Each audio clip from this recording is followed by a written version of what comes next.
Ranjan and I am joined by International Master Savanan V. Hello sir, how are you doing? Hey, good evening, and going to be an exciting day of chess at Pro Chess League, yeah? Yes, it's going to be exciting because the junior players today, Nihal and Praggnanandhaa and then Vaishali and Pranesh are all going to play and they are going to play against Levitov Chess Wizards. And in the Levitov Chess Wizards team also we have some great players lined up, starting with Daniil Dubov. Then I also saw the video feed of the players. I think some of them are the players who have already played against these juniors before in some format or the other, in some tournament or the other. And in the team Levitov Chess Wizards, we have Daniil Dubov, David Paravyan, Denis Lazavik, and Valentina Gunina. Sir, maybe you could talk about Indian team and then we'll go right into the games. Okay, one interesting thing is today's Yogis team is the youngest you can get. Okay. We've got the youngest team today, Pranesh, Vaishali, Nihal, and Praggnanandhaa. My personal favorite among them is, of course, Nihal. But I like all of them. I expect great things from Pranesh in future, for example. He might be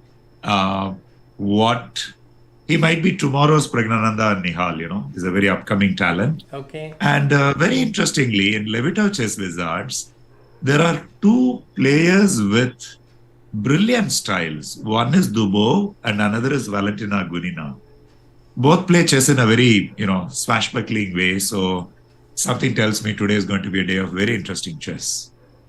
Okay, I'm very excited to look forward. I'm really curious to see what kind of openings these players play. And I'm usually very curious about Daniil Dubov's openings. And we have Daniil Dubov playing black against Pranesh M. You can maybe talk about the position. Meanwhile, I will set the cameras. Well, Pranesh is white in this game. Yes. And he started with the Rilopus and he has gone for the 8A4 variation. Okay. And as things stand right now, okay, this is probably just opening and there is nothing much to choose between them anyway. One thing that I would expect and I would hope Pranesh is to avoid any theoretical battles today. Against Dubov? Obviously not against Dubov. But he is white, so, it's not a major, let's say, hurdle as well. But opening part of the game, I was hoping since evening that when this matchup takes place, see, these two games of Dubov playing against Pranesh and Vaishali, the Yogis should be very careful, of course. These are going to be two crucial games for the Yogis. Last week we did fantastic, come back and defeat the mighty Magnus team. So today also we are facing a very strong team. So in a way, I'm a little happy that Pranesh got Dubov in the initial rounds. In team championship, this is something I found. The stronger teams, the more experienced teams. Okay, we can say that teams are strong on paper, but at the end of the day, it all matters how you combine. All said and done, still, the stronger players with more experienced teams with more experienced players, they generally take a little time to settle down. So in the initial round, when Pranesh gets a white against Dubov, I'm quite happy actually. Okay, so we have the video footages of Daniil Dubov and Pranesh M. Pranesh M sporting his usual red. I've seen him do that in many open tournaments. And we also have a photo, the photo that I have taken, in which he also wore a red hoodie. That was in National Championship 2 years ago. And coming to this position. By the way, as we are talking, Nihal's game has already reached quite some pace. Okay, let me quickly switch to Nihal's game and also get the cameras ready. So Nihal, let's find out. A hybrid of the Catalan and the Bogo Indian setup. Okay. Nihal with black. He has So, played true to his style. All pieces out. okay, give me a And moment. sure. Let me get the game of Nihal.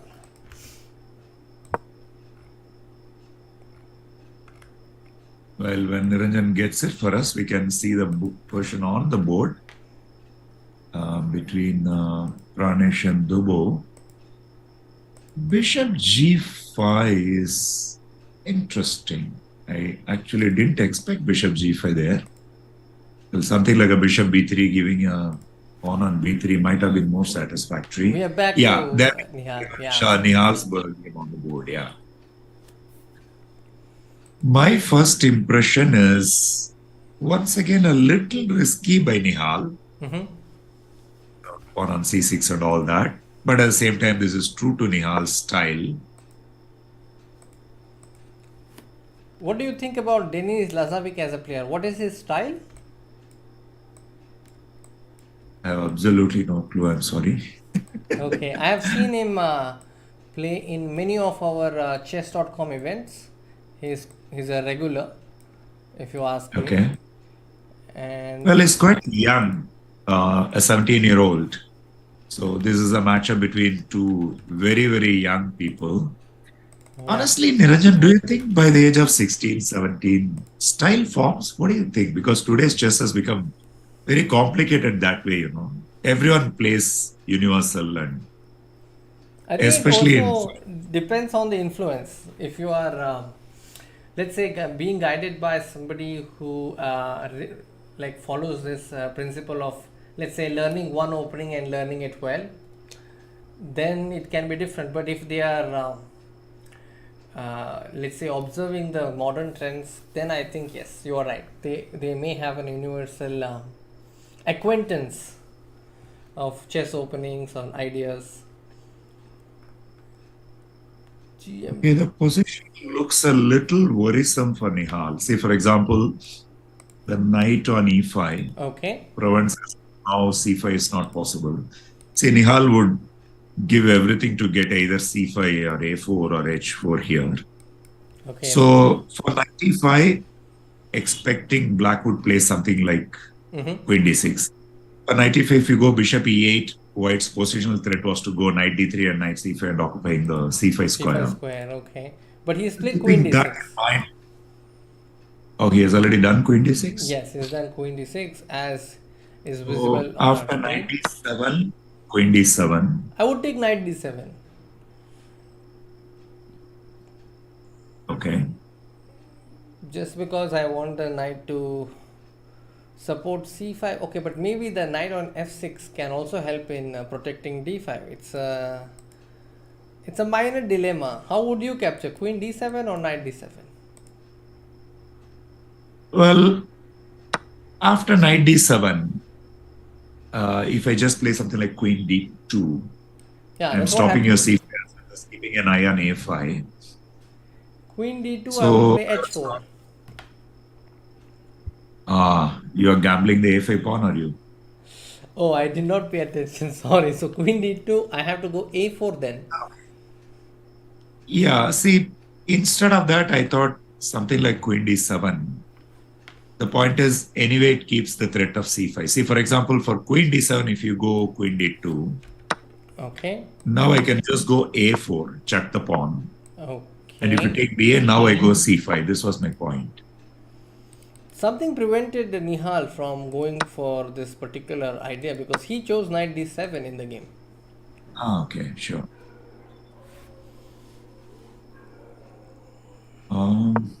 Queen c3. Well, after I feel he's in some trouble. See, this is a little bit unlike Nihal today, this position. Generally, Nihal is a person who shuns, what to say, he develops a lot of activity, often at the cost of material. Maybe he might check the a pawn. Yeah, he may play a4 next because he's gone rook a8. Shall we have a quick look at the Pragg game also? Yes, let's quickly go to the Praggnanandhaa's game. Alright. So Praggnanandhaa is playing against Valentina Gunina. Valentina Gunina. Yes. Valentina Gunina. As I was telling you, a very interesting player. Mm-hmm. And it looks like Pragg has the upper hand. The pawn on e4 guarantees that white's bishops will stay inactive for a long, long time. Right? Which bishops are talking about? The D2 one or E2? Which one?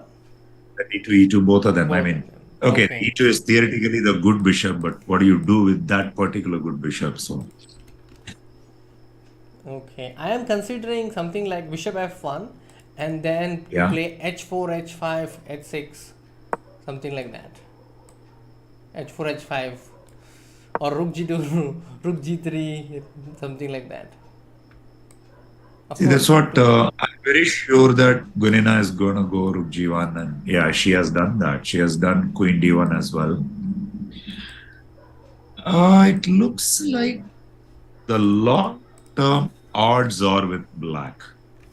I mean, Okay. in an ideal world, if I can withstand white's attack, if there is an attack for white, at the end of the day, you will be left with the poor double pawns on the c file as well as two bishops, which may not be able to do anything. Mm-hmm. I think this is going to be a very interesting game because Gunina got what she wanted, and there may be a kingside attack. So this is a game which is also going to be very interesting. I mean, apart from Nihal's. And let me also get the camera so you know these two players are thinking.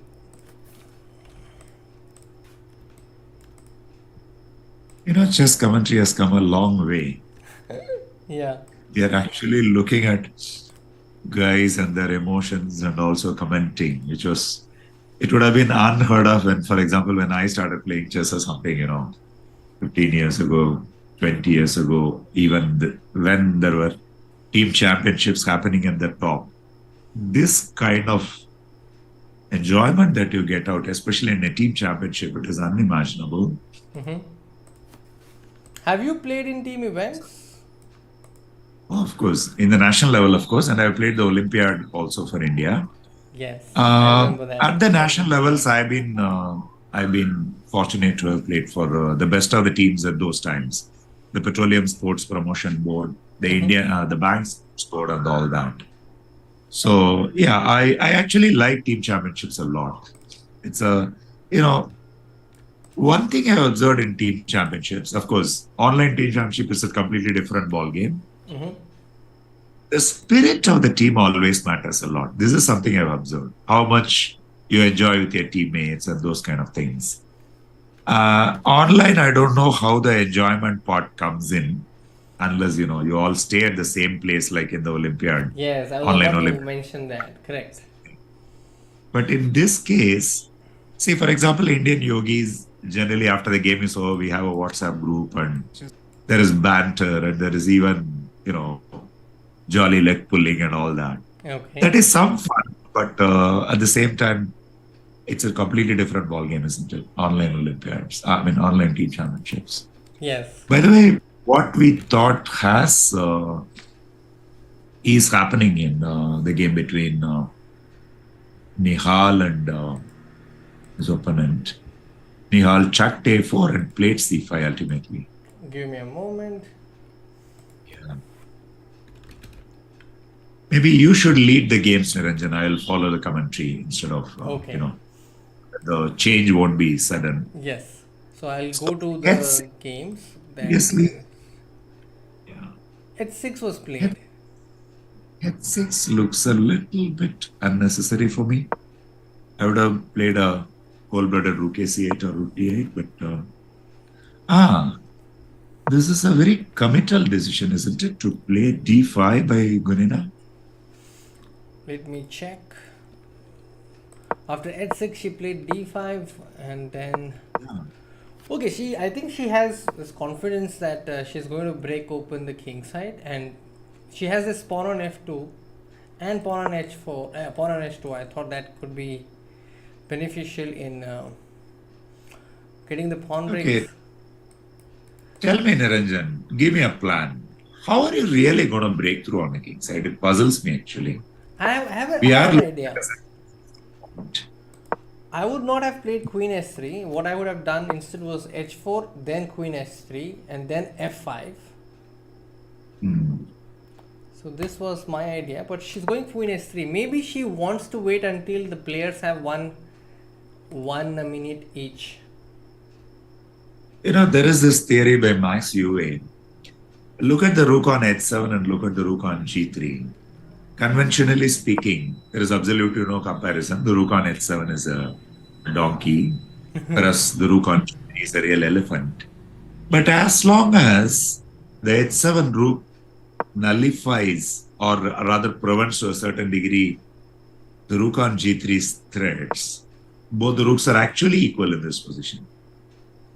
So we shouldn't probably pay attention to what the engine tells us. Those are the viewers who are viewing engines right now. Maybe you shouldn't bother with what the engine says. Trust us, rook on h7 is actually a good piece here. Yeah, if you look at it that way, then yes, the rooks, let's say their duties are balanced. One is attacking, other is defending. So we may need something extra in the position to break through. But I would also wait. In such a position, I would wait until the player has 1 minute and only then show my cards. That's a practical aspect. By the way, talking of time, both of them are almost same, isn't it? 3.5 minutes and 3.5 minutes. Let me take a quick look at the games between Nihal Sarin and Denis Lazavik. Okay, give me a moment.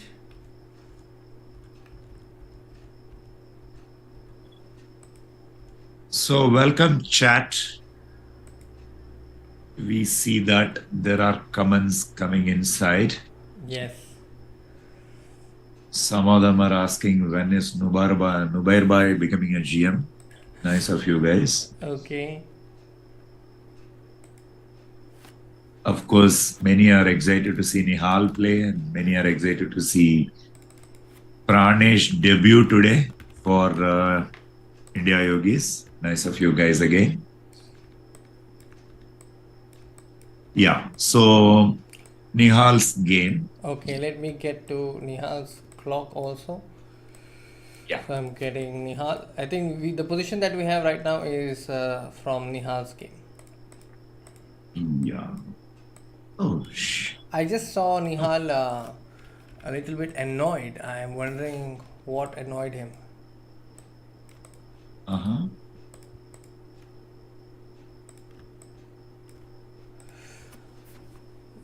So Denis Lazavik is zoomed in, so we can't see his complete face, but yeah. This is Nihal playing black.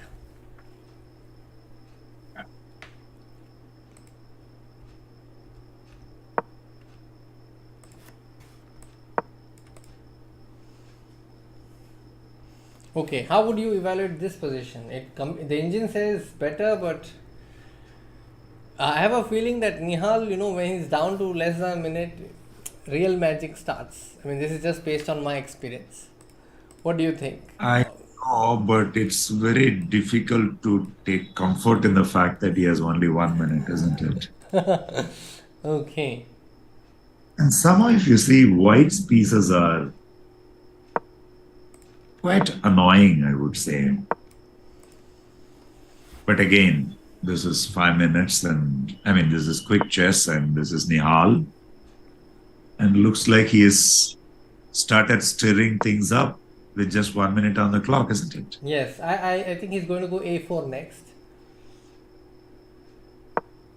This goes knight d7. What is the idea? Maybe he wants to go knight f6, knight e4.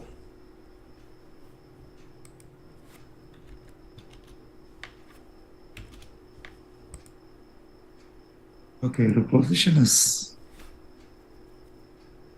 completely gone out of control here. By the way, if you go a few moves before, Okay. rook h4 and g6, that was the point where he could have made a strike with g4 here. Yeah. G4, I think, would have given white a clear advantage here. Anyway, back to the game. In the game, we have Queen D3. Nihal with See, let's 46. put it this way. Nihal is under pressure, but at the same time, as you said, it's Nihal and it's 1 minute and it's speed chess and so many factors. But Nihal's 1 minute is a little bit of a concern for Yogis. But how is he going to support this pawn? I'm wondering. He's going to lose the pawn. Are you talking about the d5 pawn, yeah? Yes, he's going to lose the d5 pawn. Rook d8 leads to rook takes c5, so that means he has to go a4. He goes I was c4. actually thinking c4 strike as he did in the game. bc dc queen c3. Okay. Yeah, then I have just rook a7 cool move. That's what I was thinking of.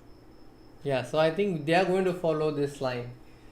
So we'll stick to this game because Nihal has 13.8 seconds. Uh-oh. By the way, it's a good news for Indian Yogis that Pranesh M has drawn his game against Daniil Dubov. Bravo! In Tamil we say, the young calf doesn't have any fear. Oh. But how do you say it in Tamil?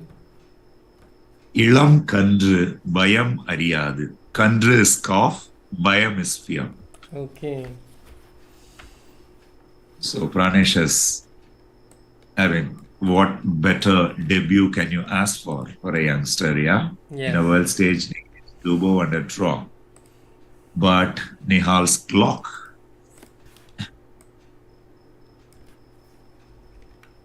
In the classical chess, there are so many advices about how you keep your nerve and what do you do when you're in time pressure and all that.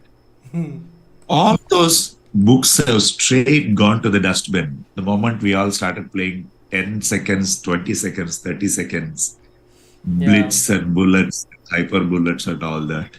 What pressure? You start with 20 seconds anyway. Yeah. Oh, what is that? C4, bishop into D5. I think this will just go into a draw. Rook B8. Say knight D5, queen D5, queen D5, rook D5. All of this has happened already? Yes. We have a rook endgame and I think it's heading towards a draw. Oh, that's great news for Nihal. I think we'll have 4 versus 3. I wouldn't discount so confidently a 4 versus 3 as a draw, but yes. This is probably the best that... Okay, now it is 4 versus 3. You know, way back in 2014, there was this World Junior in Pune. And the second round was... Vidit Gujarati was playing a 4 versus 3 against his opponent, and we are about to take a break. So Sagar Shah commented, of course, it's going to be a draw. I said, I wouldn't be so enthusiastic. It's 4 versus 3. He came back after the break. He had already won. Oh. So 4 versus 3 makes a big difference compared to 3 versus 2 in rook and pawn endings. But again, it's Nihal. It's 30 seconds. Let's see what happens. By the way, in 4 versus 3, this is the best place that black rook can get. But of course, he can be driven away by bringing the white rook to it. So now is it a good time to go back to the other game? Yes, I think this is likely to end in a draw. So this is a perfect time to check. Yes! Praggnanandhaa has warded off all the attack and he's in the driver's seat and all the pawns are weak. White's all the pawns are weak. Okay, let me take a look. Praggnanandhaa is playing against Valentina Gunina. Alright. Valentina Gunina. Yeah. Her chess.com username is Vanina1989. Ah, that's why you go there. Okay. Okay. So when you say that you know her name, you are not misspelling it, I'll believe you. Yes. Okay. Alright. All white pawns are bad. That's what we should say. Okay, bishop versus knight may be a little tricky because of so many pawns on the black pieces. So maybe he shouldn't go rook c1 and he went there. No, we Okay. have reached a position. Look at the live board which I have sent, so you will see. Live board is sure. I'm looking at the live board now. Okay, I'm 2 pawns up, which means it should be a comfortable win. Yeah, very likely. So it looks like comfortable win in this board. Vaishali has already lost her game to Paravyan. So which means this round is likely to end in a draw, 2 each, yeah?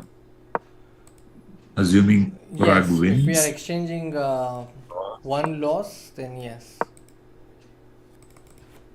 Tell me from your experience, Niranjan, what happens when Nihal has only 1 second on his clock and makes his move?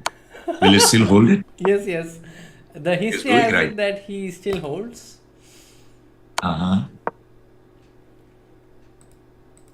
One of these days we should pull Nihal and tell him to tell our viewers what's the mouse he uses. Correct. How much does it cost and all that, isn't it? I did once ask him when I was at Chennai for the Olympiad, and we did a puzzle race, and I realized that he believes that it is the doer, it's not the mouse. He believes that someone says there's a fan sound hitting. Maybe it's mine. I'll lower my fan. Just give me a second. Okay, we have a win. Congratulations, Yogis. Praggnanandhaa has scored a win. So let me show you the score at the moment. We have a tie as of now because Praggnanandhaa just scored a win for the Yogis, and Vaishali has lost to David Paravyan, and we have a draw in the game between Daniil Dubov and Pranesh M. So the only remaining game is the game between Nihal Sarin and Denis.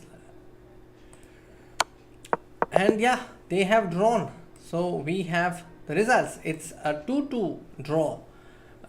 In the beginning, I think that's a good start. What do you think, sir? Looks like Vaishali let her flag down in a position which could have been fought back. Okay, let me take a look. Down, but the g3 pawn could have been captured. So looks like we could have turned it around this game. This is a match with 1.5 score if she had not lost on time. Yeah, she lost on time. So this is a position where eventually if you pick up the pawn on g3, then we would reach rook bishop versus rook endgame, and there would have been huge drawing chances. Okay. Yeah, the endgame which everyone claims is a draw and everyone goes on to lose. Yes, just recently I saw a game, but it was between players who are rated below 1600, but it was fun to watch and guess the moves and see what they were missing. It's actually fun to watch this rook bishop versus rook when the players are down to less than 5 seconds and they are playing with 2 seconds increment or 1 second increment. Fun to watch when others are playing. Be specific. Yes, fun to watch when others play. Rook is by one of our elder international masters named Rahul Shetty. So there was some protest going on during a tournament. It's a complicated story. Essentially, they were arguing about what could have happened, and there was a protest about a game which was declared as drawn. And so Rahul Shetty came up with this gem. This is, of course, a draw. In Hindi, it sounds brilliant. ये तो draw ही है. दूसरा बात है कि मैं तो 4 बार हार चुका हूँ. It's a different story that I lost 4 times with it, but it's a draw. So, yeah. Some draws are more drawish than other draws. Believe me, this is the toughest draw in chess, probably. Rook and bishop versus rook. Yeah, you're right. So, the next round will start after how long? Like, generally, what is the time between these two games? I think the next round will start at 35. So, that means we have about 2 minutes. It's a good time to take a break if you want one. That's fine. We can go on. I have a bad throat. The more I talk, it's better for me. Okay. So we will have Nubair Shah joining us very soon, and he'll be taking over the commentary along with Saranam sir. I will be at the back end managing the games, and we're just waiting for Nubair at the moment. So which clash do you think will be the key at the moment? The next round also you can see the pairings. We have Daniil Dubov versus Vaishali R, David Paravyan versus Pranesh M, Denis Lazavik versus Praggnanandhaa R, and Valentina Gunina versus Nihal Sarin. Okay, So, I'm not able to see the pairings yet. Okay, I will try to get the pairing on the screen. Yeah.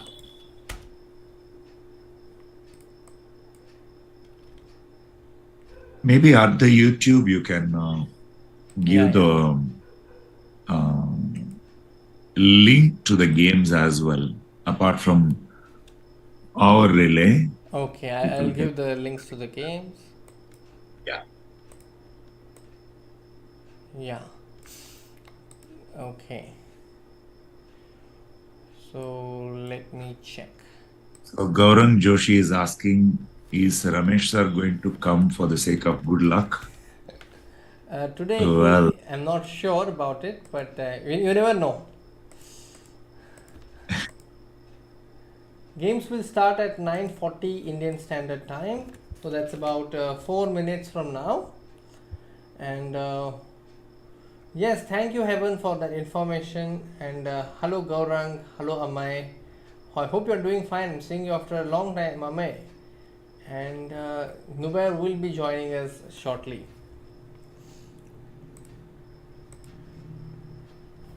at the Pro Chess League watch page somehow. You have to go to events. You have to click on events, games. I have to look at events. Sure. There is games. It's the second option. Yeah, sure. Yeah. Of course. Okay.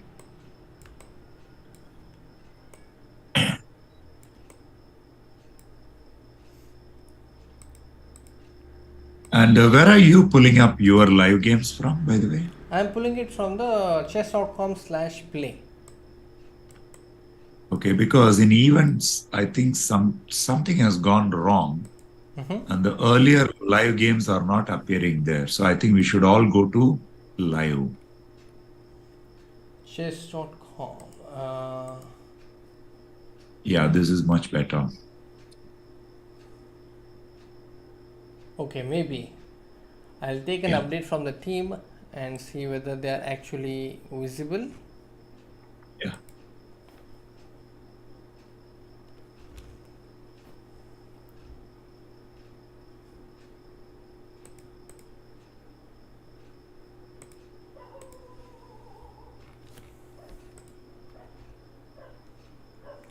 So what do you think Praggnanandhaa is doing in the breaks? Let me ask you a question because I have an answer. And you know the answer, spell it out. Come on. So he's reviewing his last game that he played. Okay. That's very interesting. And if you look at the Russian, Levitov chess wizard team, you can see that they're all relaxed. Some players even took a break. And What's the break, by the way, between two games? I think it's 5 to 7 minutes. Oh, that's quite a long time. Okay. Okay, so give me a moment. Meanwhile, just getting the results, and Nubair will be here.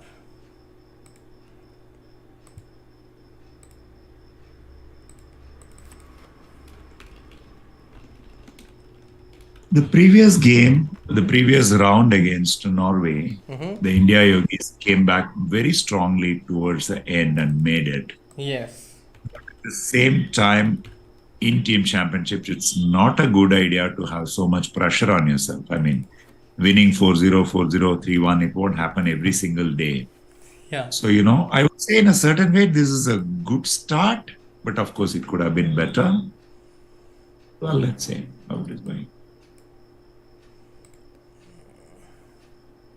So we have Nubair already, and let's welcome Nubair Shah. Hello, everyone. Hey Nubair, how are you? Yeah, I'm good. Yeah, round one was tough. Two all a good result by Pranesh there, and somehow Vaishali got flagged. So the match ended in a draw. Nihal tried, but in the end game it was draw. But okay, it's fair result. Two all for the first round.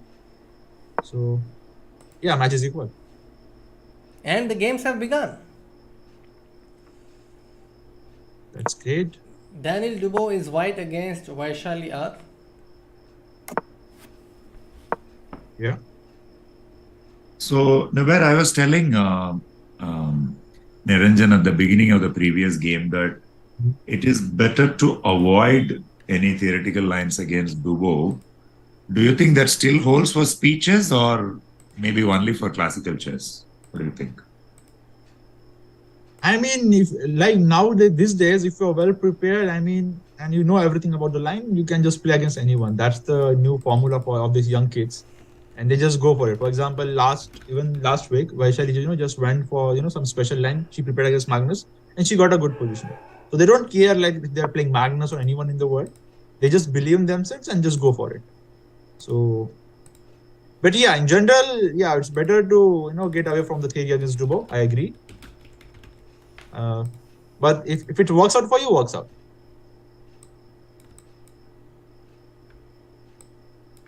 So this looks all fine. Some I'm not able to pull out the games in chess.com by myself.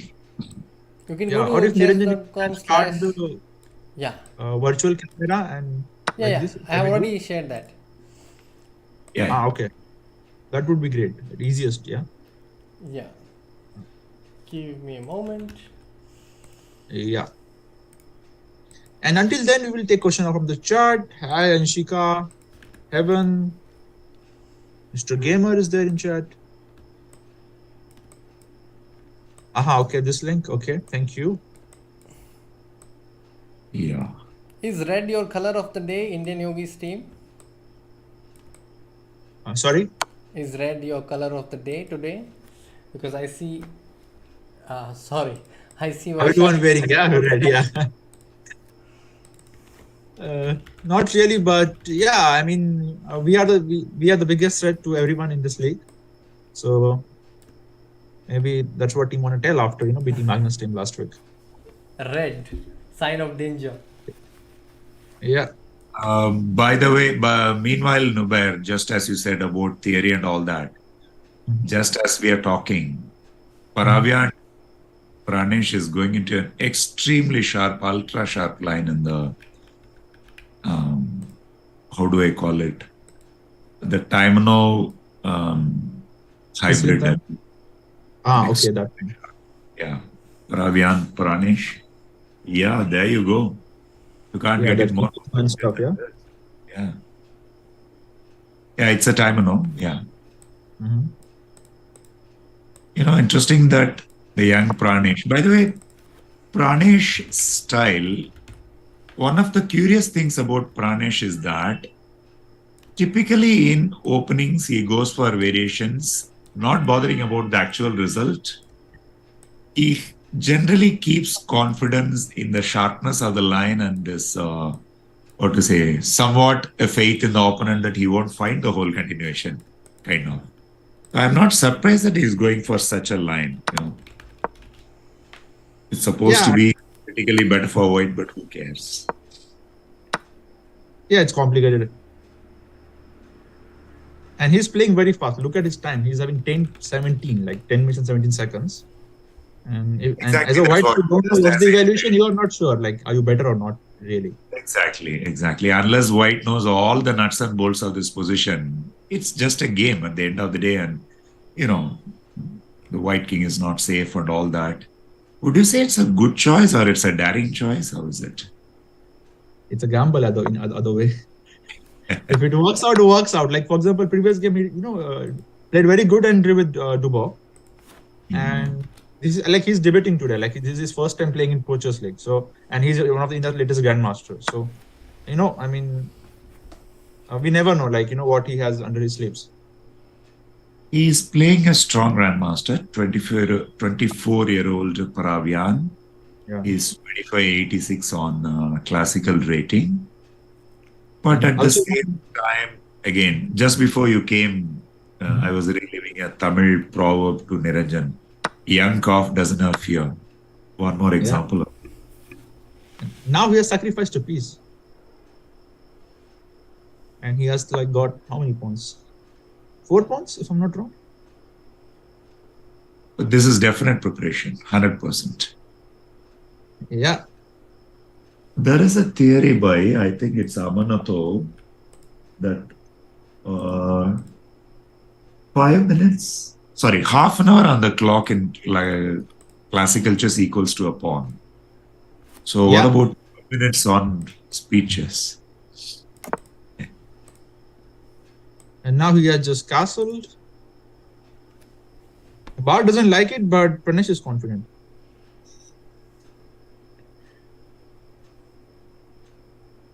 Practically, also hoping that Pranesh has prepared this position either just before the game or just before the event. I have a feeling things are going very well for Pranesh, the speed with which he is playing. Yeah. Generally, he plays very fast. I have seen him, ending games with 1 or 30 minutes remaining in classical chess. So in general, he's very fast. I've had a chat about Pranesh with his coach Ramesh. Ramesh says Pranesh is one player who has very less threshold of fear over the board among all his students whom he has trained. Yeah, in general, yeah. I observed that too. Castles is giving him d7 just like that. Yeah, and even bishop f3 attacking the queen. Okay, I think this is going to be the moment of first long thing. No, he continues playing for c2. And now where to put the queen, because it was attacking the b1 rook, and that's why he could not take on d7. Maybe queen f5. He gave a check, queen c2 check. Okay, let's say after king g1, assuming you will play something like what? Rook of c8 or queen c5 check? Oh, he did. Oh, he went queen d2. That's a surprise.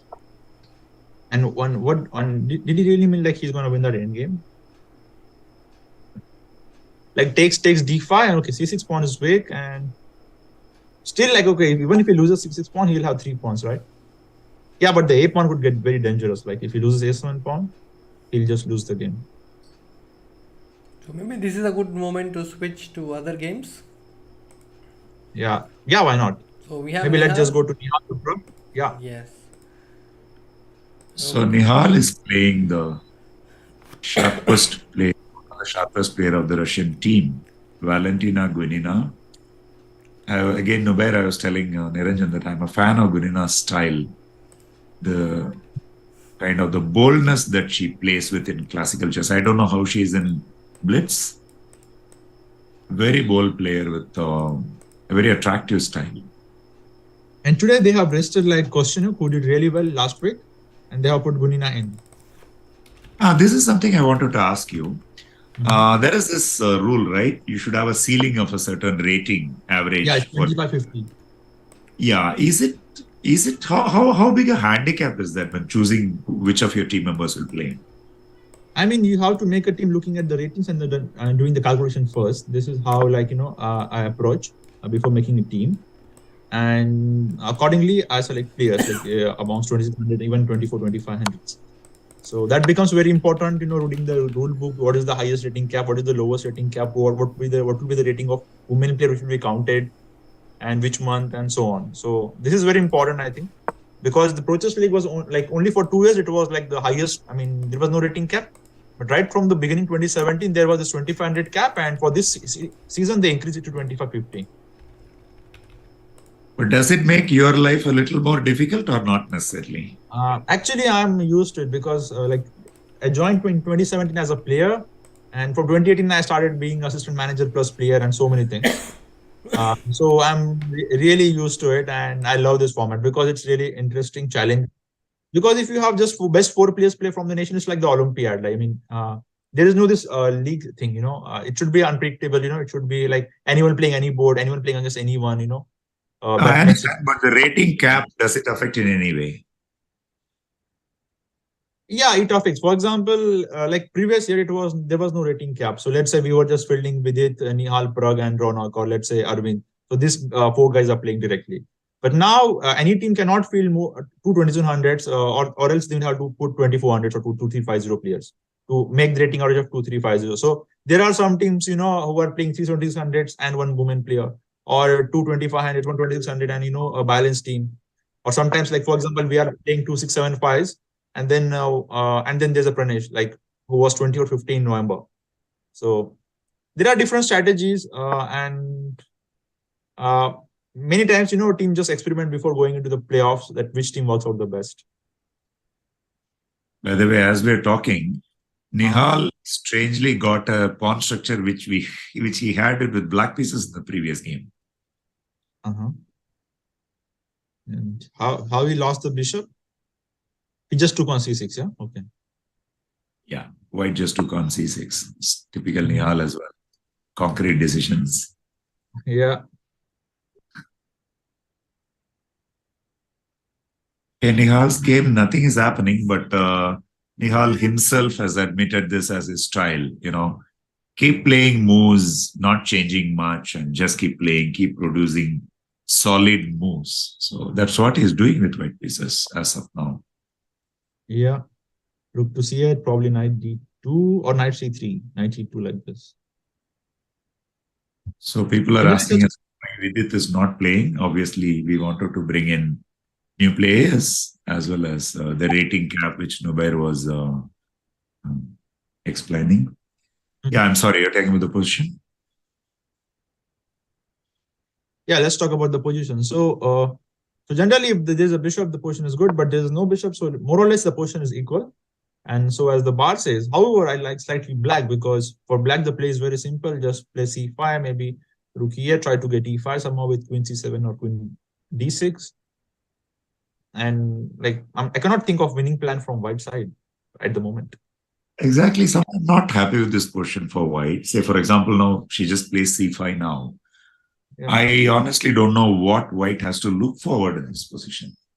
Maybe the only thing he could do is knight c3, knight a4, and try to attack c5 pawn until he gets it.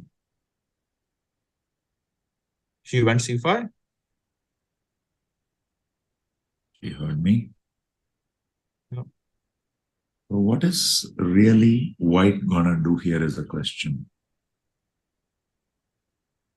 Also very weird opening choice. I mean, he went nh4. Yes, he plays b3, but nh4 very early in the opening. So shall we have Pragg's game again, maybe? Yeah, we'll shift to Pragg's game once we have the first terms ready. And also Nihal is like 1 minute down, so Gunina looks very comfortable at the moment. That our man in Ranjan says if Nihal is down 1 minute, that's good news for us. I agree. Oh, you agree? Looks like I'm a guy who doesn't know the secrets here today.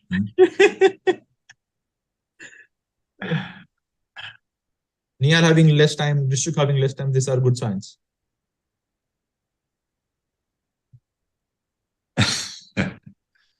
So Pragg has more time and Pragg has more of the bar as well in his favor. Is that good news at least? Yeah, it's very good news. He's just going, he's just exploiting the weakness on the queen side. The b7 is weak. The rook is going to enter b7. But this guy, Denis, like he's very tricky. And they have not opted for 22500 guys. They have just, they have just only 12500 in their roster, which simply means they are gonna put this guy for every single match. And he's one of the, top, a player from the Belarus among the youngsters, like top juniors, or you can even call him a prodigy, because recently he did really well at the World Rapid and Blitz. Even he had like winning position against Magnus. And talking about Pro Chess League, he's like scoring like 2.5 and so on, like playing board 3. So like this guy is their key player. This is Denis Lazavik. And if we score against him good, we're gonna win this match. So that's the key point, to score maximum points against him. If we score a good score against him, like let's say even 2.5, it will be like one of the tick boxes, we are ticking to win the match. Tell me honestly, if I take the A6 pawn here, what is Black's real compensation? I'm still trying to figure out here.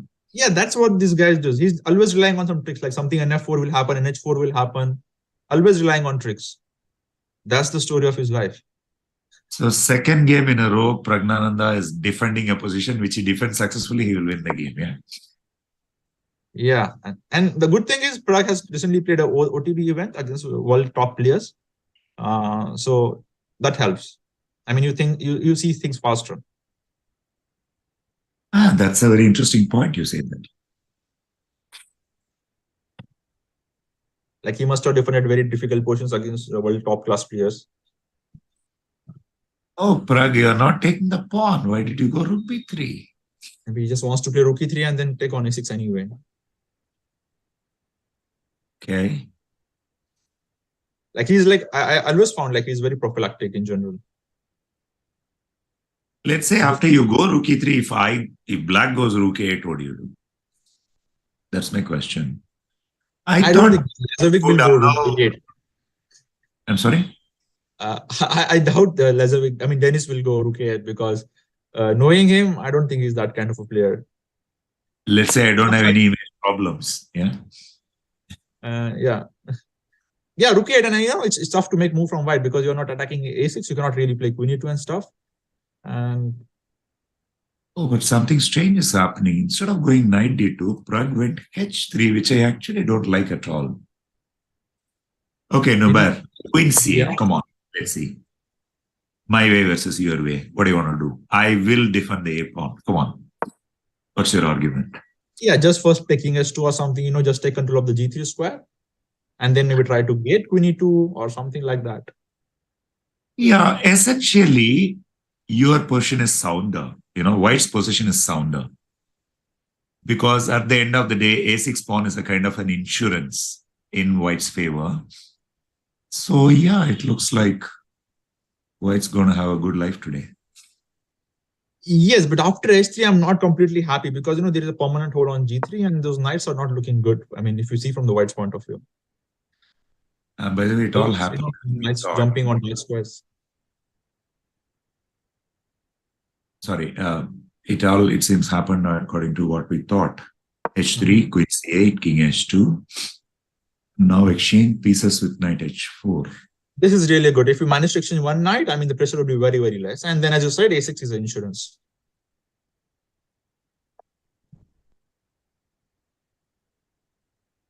Very close to 36 versus 3 minutes.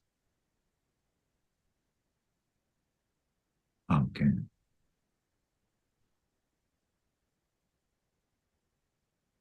Should we look at Nihal's game meanwhile?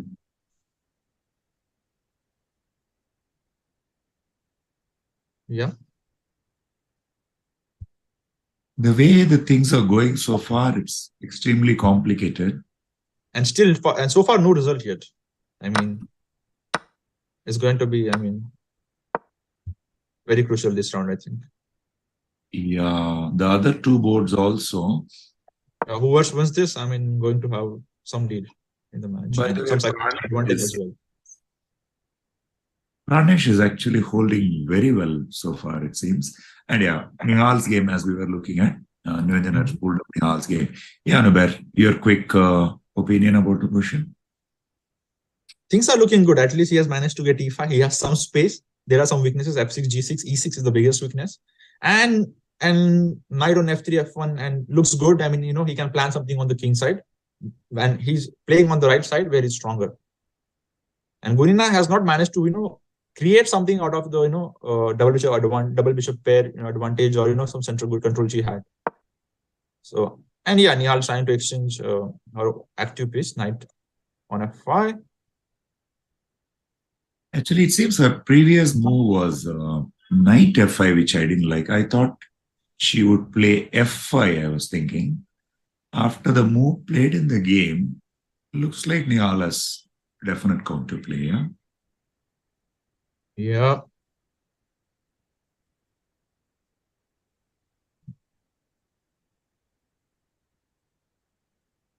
So expecting Nihal to do his regular magic, this game is still on the edge, but at the same time, we expect Nihal to do well.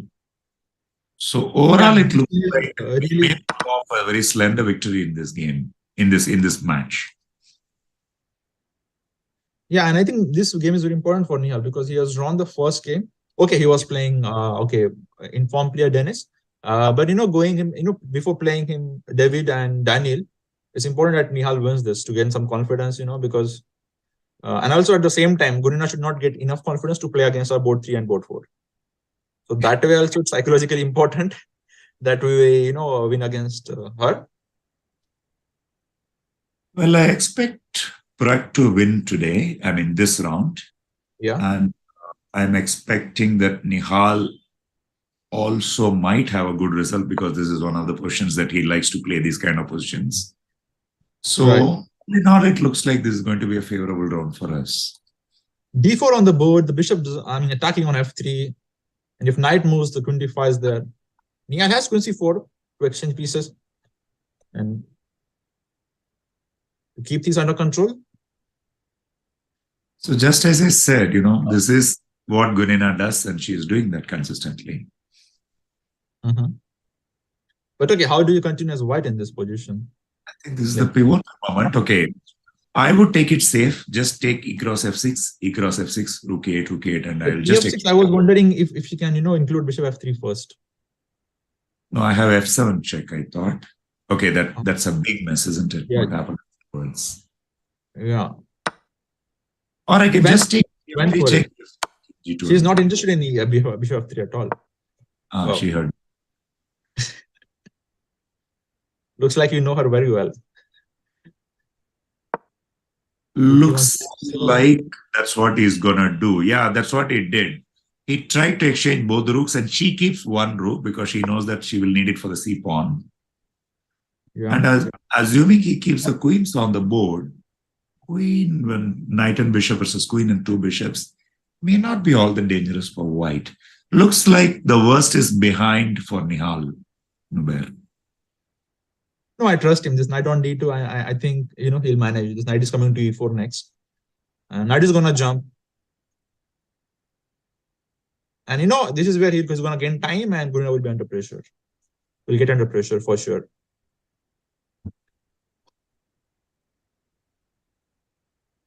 There is this concept of reading a game.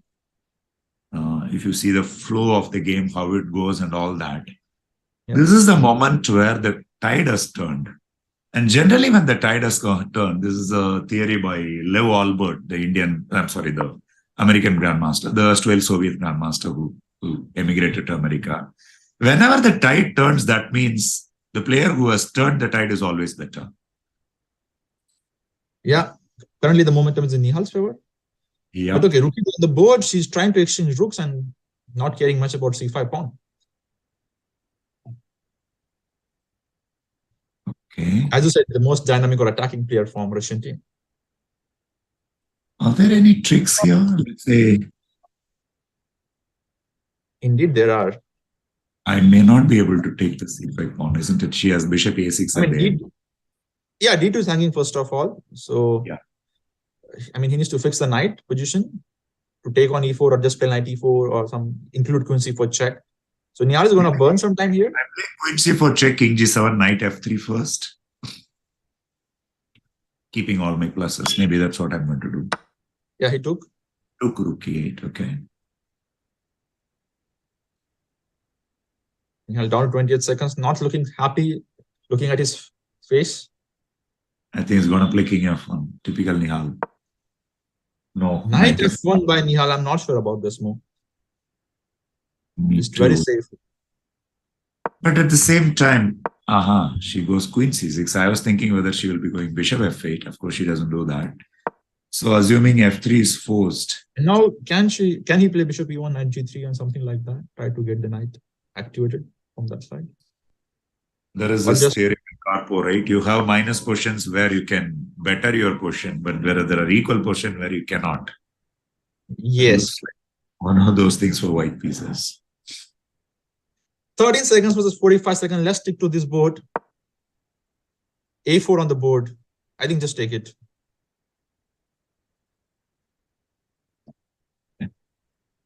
I think she is also 4 seconds.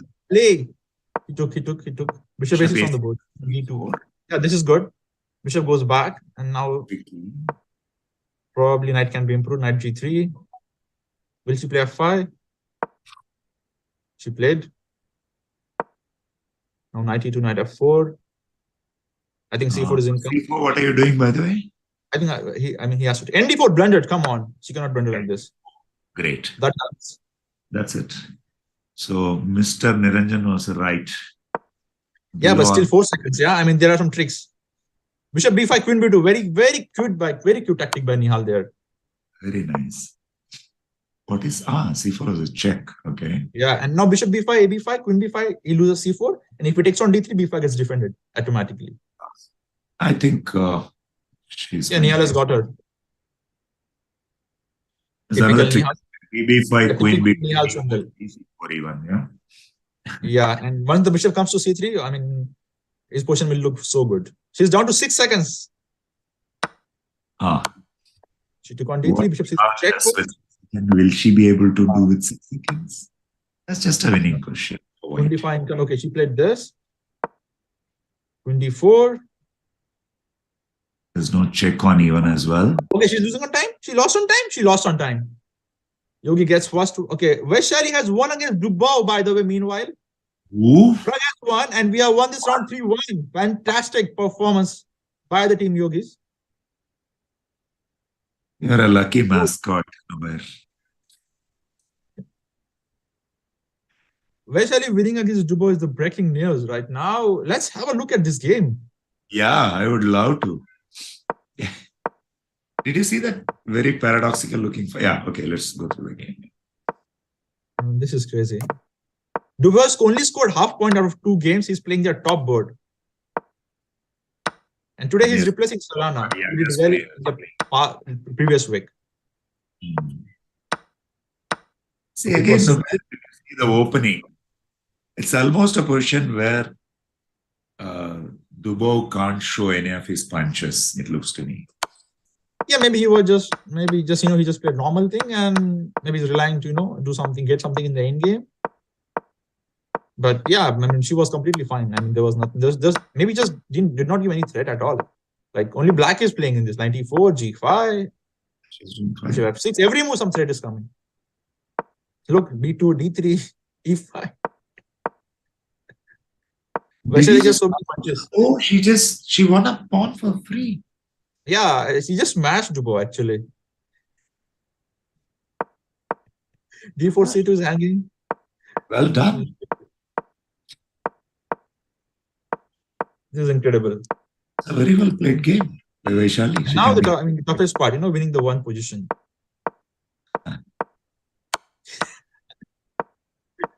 Okay, got a pawn. Okay, and she got a B4 as well for free.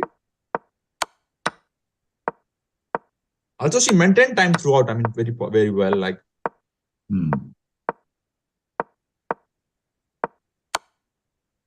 because many times we see younger players, panic or misplay the positions when they play top players. Yeah. But the way she's playing throughout the league, I mean, just incredible. Like, she's every week she's getting upsets.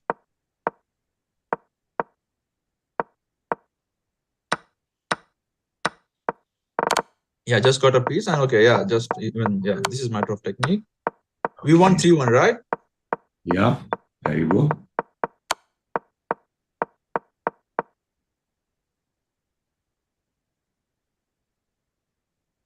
Okay, let me just update the team in the WhatsApp group. Some questions are there.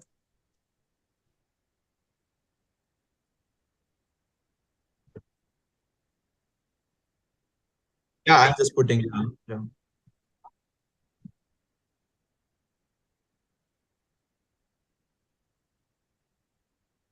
So great show by Indian Yogis winning the second match. I think Vaishali's win over Daniil Dubov is cherry on the दोस्तों cake. इस बात पे एक like हो जाए यार, इस बात पे एक लाइक हो जाए, इतना बढ़िया के लिए हमने ये मैच जीत लिया है, सिर्फ प्रणेश हारे, बाकी सब इस मैच को जीत लिए हैं.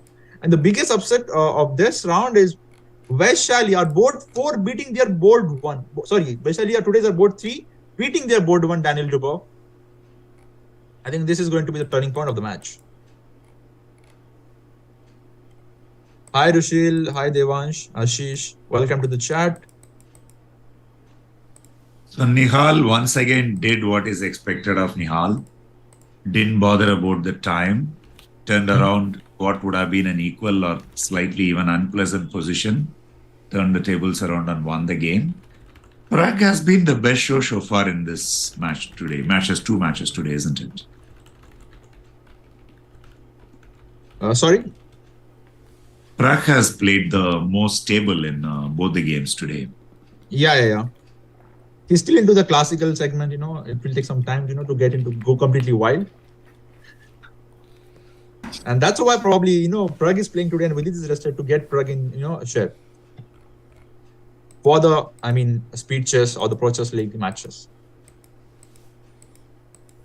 So there is a lot of praise for Nihal and Vaishali in chat. Thank you guys. Yeah, chat loves the way Nihal swindles. But Vaishali ki to baat hi alag hai. She's playing fantastic. She's just playing. And Nihal misunderstood there that, Vaishali lost with white pieces there. And now we understood that Vaishali actually played with black and crushed Dubov. And he's very shocked. He's texting me Who has more fan following? Is it Vidit or is it Nihal? Chat bata do. Vidit or Nihal. Just write V or N in chat.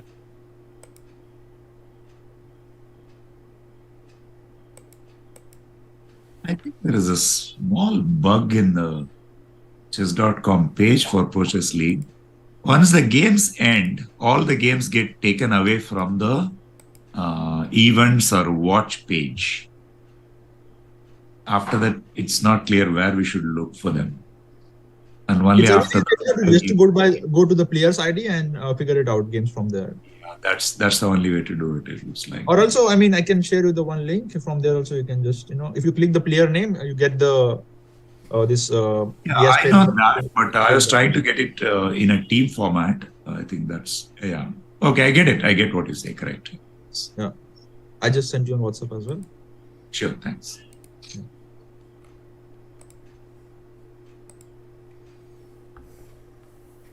So we are leading 5-3. Yeah, 5-3 leading, and we just need 3.5 to win this match or reach quarterfinals of Pro Chess League 2023.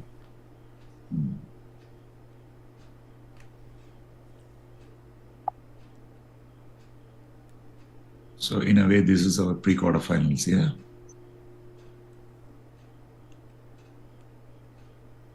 So what was the team chat today before the game? Were there any strategies? Did you all chat with each other? Generally, we do. Individual tasks are generally given to the players. And meanwhile, okay, we have a new guest incoming. She has joined the Zoom call. Ooh, Chat, come on, can you guess it?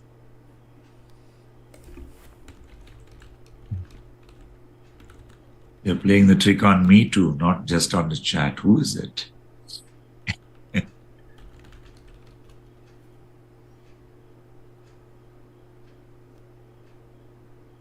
Just a moment. Wait. Looks like there is something.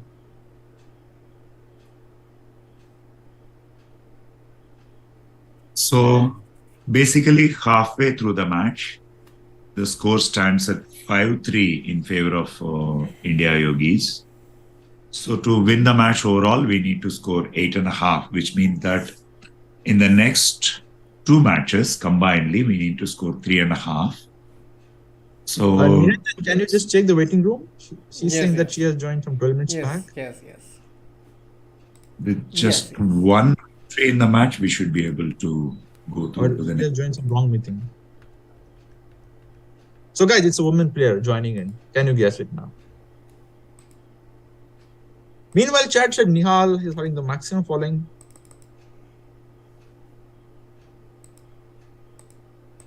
Oh, yeah.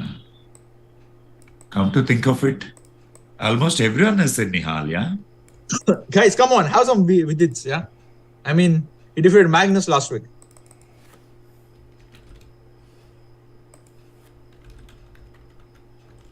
At some And point, we you were keeping a kind of a national track, among the Indians who had defeated Magnus and all that. But now, looks like the circle is going to be complete among all our top players. let me fix this. Wait a moment. Until then, you can check or maybe take chat's questions.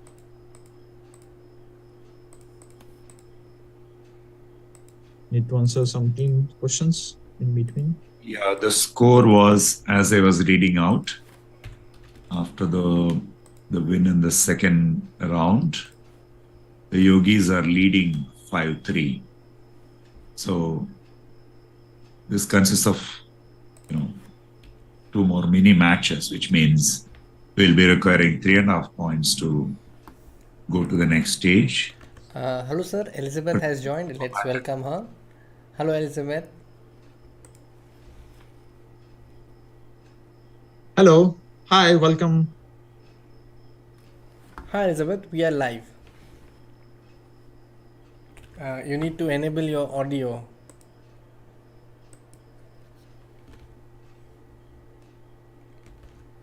Can you hear me? Yes, we Yes, can hear now, you now. yes, No, that's yes, perfect. it was not far. It was too far away. Now it should be okay.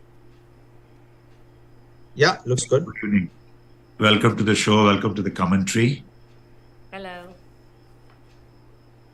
Yeah, and games will start in like roughly 5 minutes or very soon from now. So, And the good news Elizabeth, is, your yeah. first impression about the league, the match today, overall, how do you feel about the whole thing? I just now followed the match of Dubov against Vaishali, and I was deeply impressed how Vaishali outplayed easily someone with 2,700. So this was quite impressive, this game, and also Pragg won a very easy game against Lazavik, I saw. Yeah, So that was quite one-sided. And for the moment, Nihal felt that Vaishali was playing white and Dubov was black.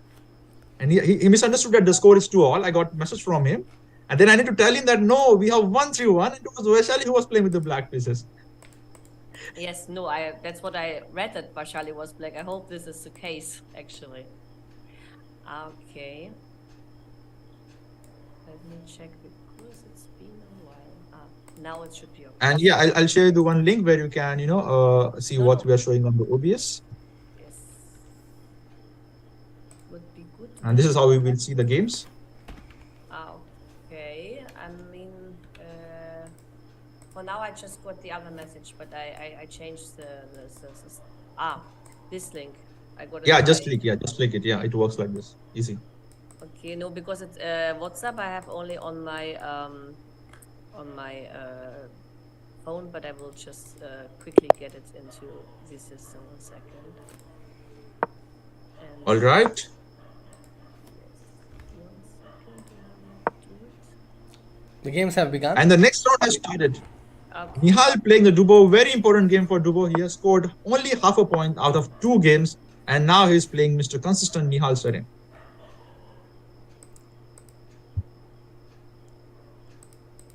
He's opting very safe setup, d4 and f6, and f3, g6, g3, b5 by Dubov.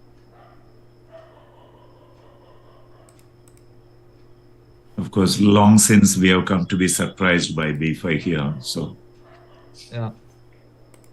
And now especially Nihal wanted to go bishop g2 or a4 to include a4 at some point.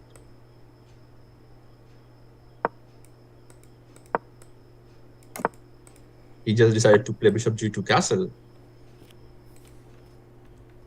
it's typical of Nihal. It's in a way it is a good color to have against Dubov, but knight a3 is something I didn't expect, to be honest. I mean, yeah, they try to reroute the knight via for example, a6, then c4, b4, knight c2, try to gain a tempo, then again a5, black needs to play.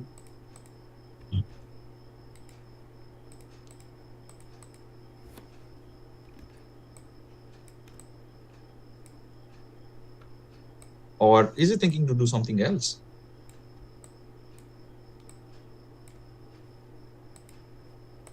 Honestly, Nihal should follow his instinct of keeping the position simple. But of course, I think knight a3 is just an attempt to get an original position on the board. As we have seen consistently in this match, Nihal doesn't bother about the so-called objective evolution of the position. So I think it's fine for him. That's the way he wants it. And this is also one of the modern ideas, to play against these setups. And probably here, Black needs to decide to equalize or to, play for a more. Probably that's what Dubov is thinking. Because, Yes. Losing from here will be disaster for his team. Assuming that it's optically ugly to play c6, a6 is the only move here. Or My B4, question, and just push it. will you really play b4? Not really. I mean, he goes A6. Now my point is for c4 here. Yeah, exactly. Will you play c6 or okay, he went b4 here. Gaining a tempi there. Well, somewhere I feel that already white is more than comfortable because somewhere in future I have knight e5 and a3 coming. So Yeah, looks good. Looks good. is Elizabeth still with us? Yes, just I had to overcome a firewall actually. Because the All link right. is an Indian link, and my system actually gave me a warning, and they asked me to type in some code, and now I managed to overcome it. Okay, I'll get you on the screen very soon. I am now in the system actually. Let us ask the chat, guys. Are you able to hear all of us clearly, including our Elizabeth, who has joined us new? All of you can hear everyone's audio clearly. Guys, if you think the broadcast is working fine, just give us thumbs up in the chat, please. If everyone is audible. So, Nubar, just like as we predicted, the pawn structure has happened. Yeah. My instinct is that, at some point I get a b3, rook b1 and a3 and all that. And I think- now the question is what to play first? Probably b3 and a3 next immediately. Why not? Yeah.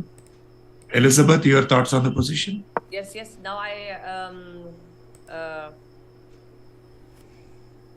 he played actually knight e1. Probably he wants to play like knight e3 and then aiming for some control in the center. So he's not planning yet to play b3, a3. But I also said that rook b1 looked to me much more natural actually than to start with b3. But probably it's indifferent. Yeah, he's just waiting for Dubov to do something.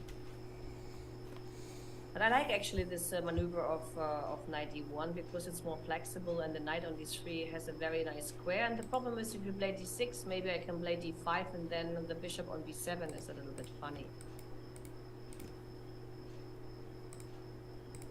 But he has Yeah. to serve knight c5 here. So Dubov will go d6 here.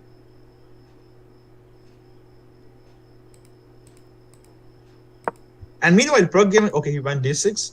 Pragg game has also started. And is it possible for you to, increase volume a bit? My volume is now on 99% actually, even on 100. It's the should be actually fine, but I will double check again. Yeah. Because in chat, like some people were like, it's Yes, less but audible. this was before I spoke, but now I think it should be. Yeah, it's quite good. It's fine. good now. Yeah, it's good. Fine, yeah. Yeah, it's good now. Okay. All right. So Nihal has played a3 meanwhile, and Dubov just decided to play knight a6, mentoring the pawn on b4. Maybe he wants to play c5 in future.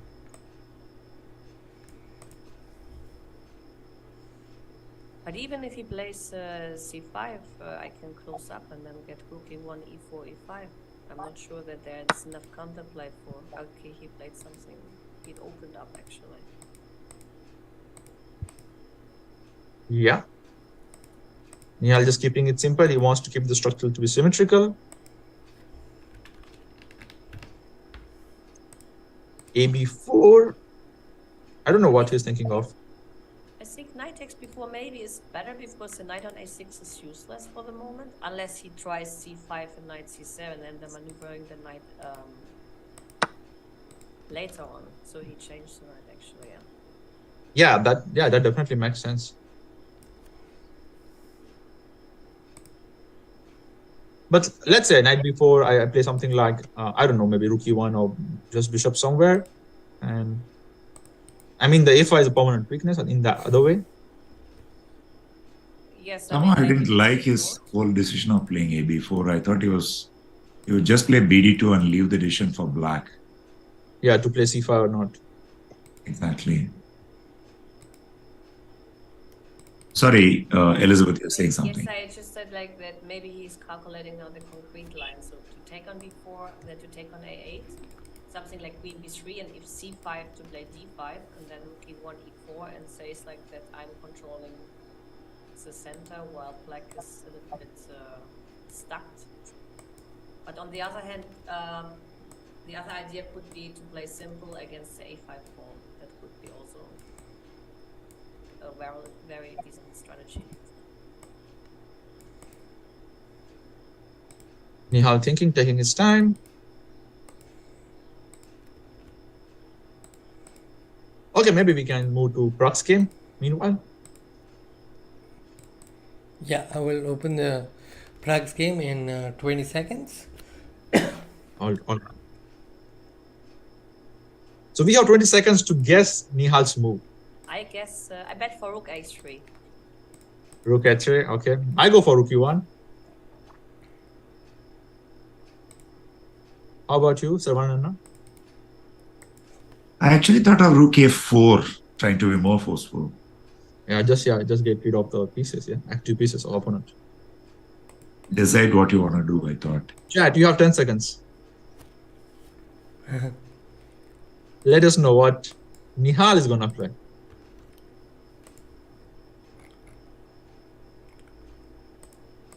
To give you a small roundup, both the game between Lazavik and Pranesh, as well as Gunina versus Vaishali, they both are queenless middle games, almost end games, but queenless middle games.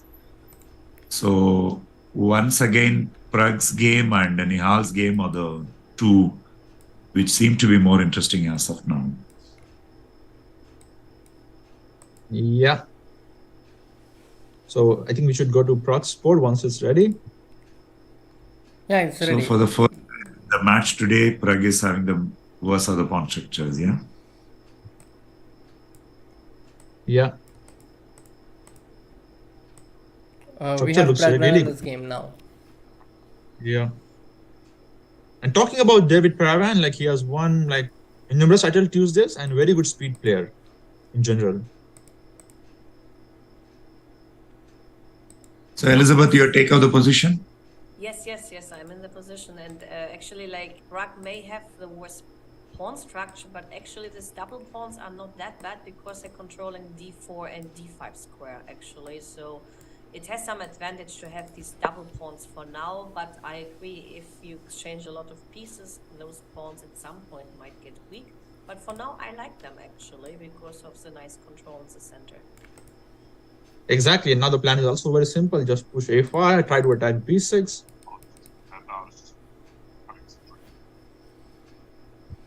Somehow I didn't like Black's b6. That gives me a hook to play a5, isn't it?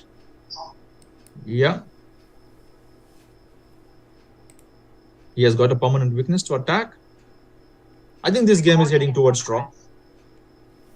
Well, I think actually white, I prefer slightly white here because it's much easier to play for white, in my opinion at least. But probably now queen takes b6 might be interesting. Because this way I may exchange the queens, c4 is getting weak. Yeah, black really needs to attack c4, target c4, otherwise black may get worse. So far things are looking really good for the Yogis.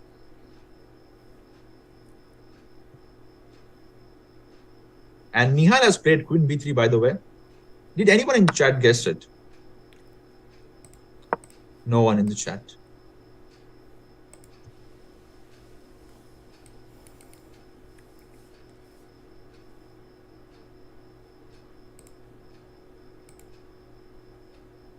Elizabeth, what is generally your formula about playing blitz? I know that you love to play dynamic positions. Yes, So do you like to keep positions dynamic as in regular chess, or do you go for simpler positions in blitz? What do you do generally? It depends actually against whom, to be honest. Like, for example, I was smiling already to have a small glance on the game of Gunina against Vaishali, that the queens are off the board, because that's what I would do immediately if I was playing someone like Gunina to get the queens off the board. So if I play against someone super aggressive, I would rather prefer easy positions in blitz than if I would play someone who likes easy positions. Then I may go for the tactical ones. It really depends on the style of the player.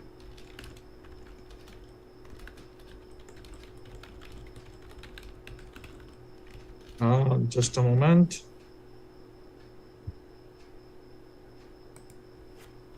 Looks like this is going to be a long game. Nihal's game, there is more clarity now. What's your opinion, guys? Yeah, but talking about Nihal's position, he has at least managed to get there to B8 to defend the B4 pawn. And okay, he's having the control of A file. So if anyone is better here, it's Nihal.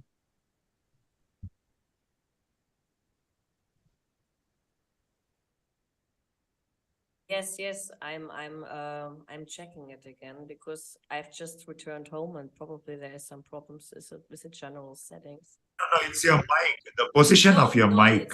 No, that's not the mic I'm using. Actually, she's using different mic.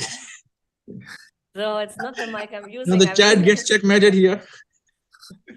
That would be too simple, but no. Chat has come up with a brilliant dialogue. Mic of Elizabeth is on H8. Yes, but actually that's not the mic I'm using. I will just check it in the settings.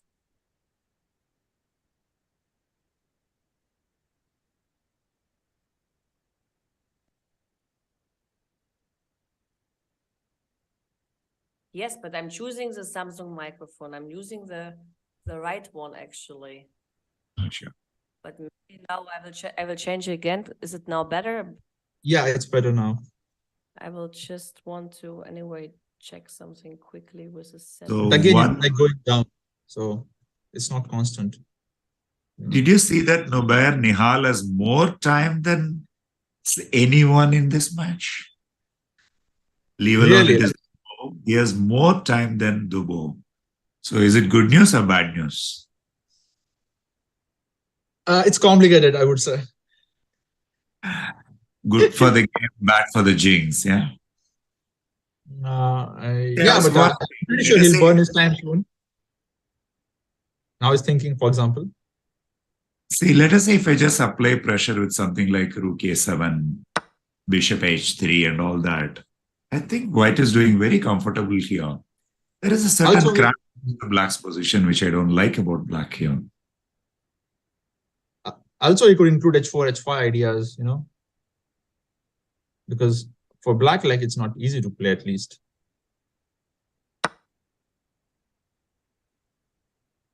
And meanwhile, okay, I mean, the Pranesh game, I mean, they're into the end game, and Pranesh is having 7 minutes. Like, just a quick update. But okay, we'll stick to this both, and maybe we can just go for, Gunina versus Vaishali, 2 women's players fighting out. I think this is a very important game. This is a classic Grunfeldish endgame between Gunina and Vaishali. Yeah, so Black has those B7 and A6 pawns, whereas White has the pawn phalanx in the center. Typically, such positions are always slightly better for White. Yeah, as the hook on H6 is really annoying. Always back rank threats. Endgame, if the H1 falls somehow, the pawn queens immediately. So some advantage for White, and that's why Bar is slightly favoring White here. Meanwhile, can you speak something and let's see? I think now I reconnected it. It's better now. Now it should be normal, right? It's excellent. No, it was just because I connected everything today when I came home, and probably I used the wrong USB port, and that's why it was not very good. So now it should be fine. Sorry. Now it's Sorry for that. yeah, it's like, yeah, You're louder than all of us now. all of Thanks. us. Now we need to decrease our volume. And that's a good Yeah, thing. yeah. Yeah, now the volume is maybe too high. Sorry for that. No, you just keep it the same, like you will decrease it. Yeah. Yeah. So we were just wondering if this is slightly better for white, this ending for Gunina, or is it just equal? Well, I also would prefer slightly white because, and I like the move f5 because I was also wondering to play such a move. First of all, to get the king out of the mating net, and second of all, to force white for a decision because, for example, a move like e5 would be very anti-positional. Yeah, and So- bar has, dropped the advantage. Like it was showing some advantage for white, and after f5, it's like 0.00. And the third round is the first time when almost no result has come and no indication whatsoever so far, making it the most tense so far, isn't it? Yeah, almost all boards look equal for now.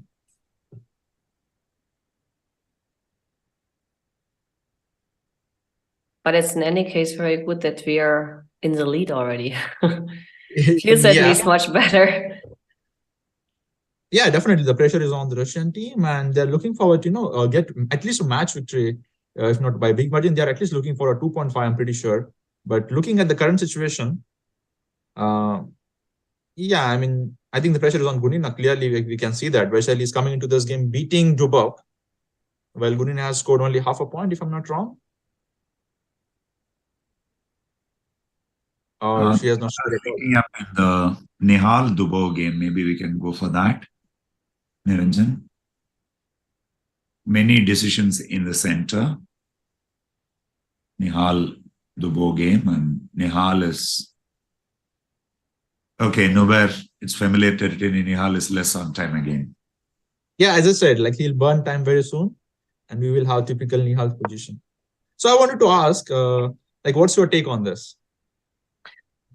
Well, I like white actually here slightly more because the b4 pawn is permanently weak. And the c7 pawn is also not in the best shape. The only problem is what white currently has to face is what to do about the knight on e1, whether we exchange it at some point or not, because the white squares are a little bit vulnerable for now in white's position. Yeah, very true. So if white could manage to exchange that knight, things would look really good. Yes, the other idea could be, but maybe it's a bit dangerous to play f3 and e4. But yeah, it depends. Yeah, so Nihal down to less than a minute. Typical Nihal move would be knight f3 here. Just Yes. nothing. Whatever play white black has in the king side. I think he will mind, playing that because it will give him double pawns. He just went king g1. Well, it's prophylactical against queen e4 check. Yet queen h3 might be slightly annoying. I was wondering if it's a little too much of a prophylactic. Yeah, he prefers to play very safe in general. Okay, so Dubov sees the opening and goes for h5 there. But maybe king g1 had the idea of knight g2 to maneuver the knight. Yes, possible. He just goes bishop d4 and attacking c7 pawn.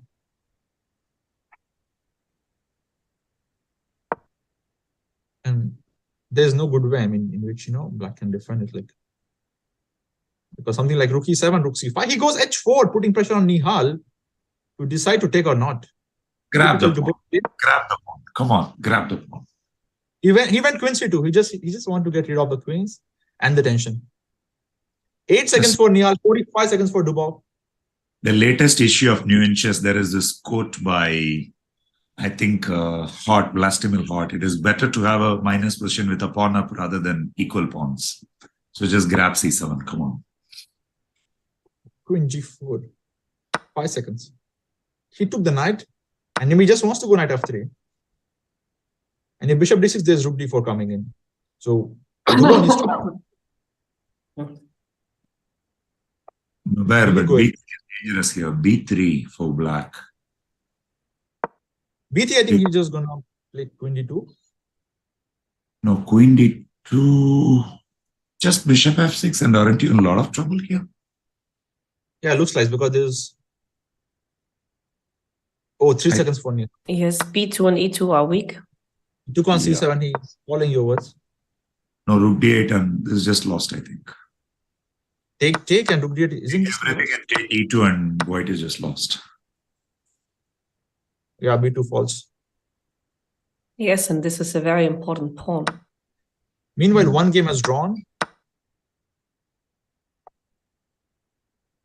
So looks like... And that's Pranesh, Denis.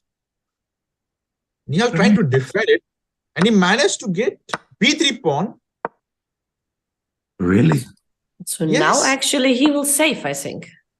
And now he's gonna press this endgame because he has knight. Dubov is not happy with that, because to defend this position against Nihal is not something, okay, he just took on f6, and probably Dubov will be very happy now. Like, no more tricks. But Nihal being a team player, that's why we call Nihal magician, right? And the game has ended. And Dubov didn't seem very happy, actually. Obviously. Yeah, he has like winning position, and Nihal just chopped his b3 pawn without him understanding how it happened. I think the crucial game is going to be Gunina versus Vaishali. Yeah, that's, I think, really important. Let's just move to that board. Shall we go for that? Yeah. The complicated endgame is going to decide the match for this round. So how much is black better? Black is better, but how much is she better? I would say quite a bit by the points of white squares possessions. She grabs the a2 pawn. Gunina getting low on time. Also, rook c3 here seems like a very easy way to just win the position, because you can go for the ending, which is easier. This is one option, at least. Rook c3 check. Rook c3. Yeah. Oh yeah, you can just go for a pure bishop ending with bishop a3, but is it advisable? Well, I was not sure that I would exchange the knight on a3, actually, because I liked my square on d5. Because as long the black knight is on the board, the bishop on e3 is even the weaker piece. But I was wondering, can you play a6 and b5 next? Why not? I mean, b5 directly, Nubair. Take Yes. everything. Pure bishop ending first. So you went rook c3. That's what we are trying to calculate. Rook c3, knight c3, king d3, bishop a3, king c3, b5. Isn't it a winning ending? It is. It is looks probably, yes. Oh, it's all happening.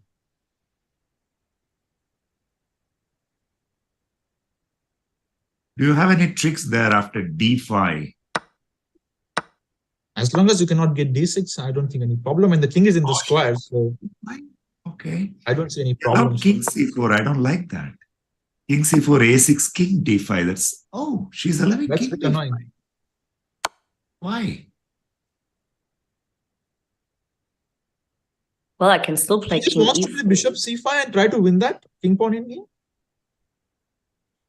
Well, probably here she has to go king d7, actually. Yeah, king d7 and probably bishop c5 and trying to win that king pawn in game. Yes, you win because you have the outside puzzle. So this is actually, bishop c5 is a very huge threat. And I like it, actually. Even it looked a little bit strange, but probably it's just quite strong because bishop c5 is a global killer, I would say.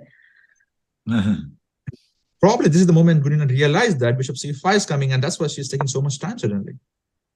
So are we looking at another win in this game, in this round?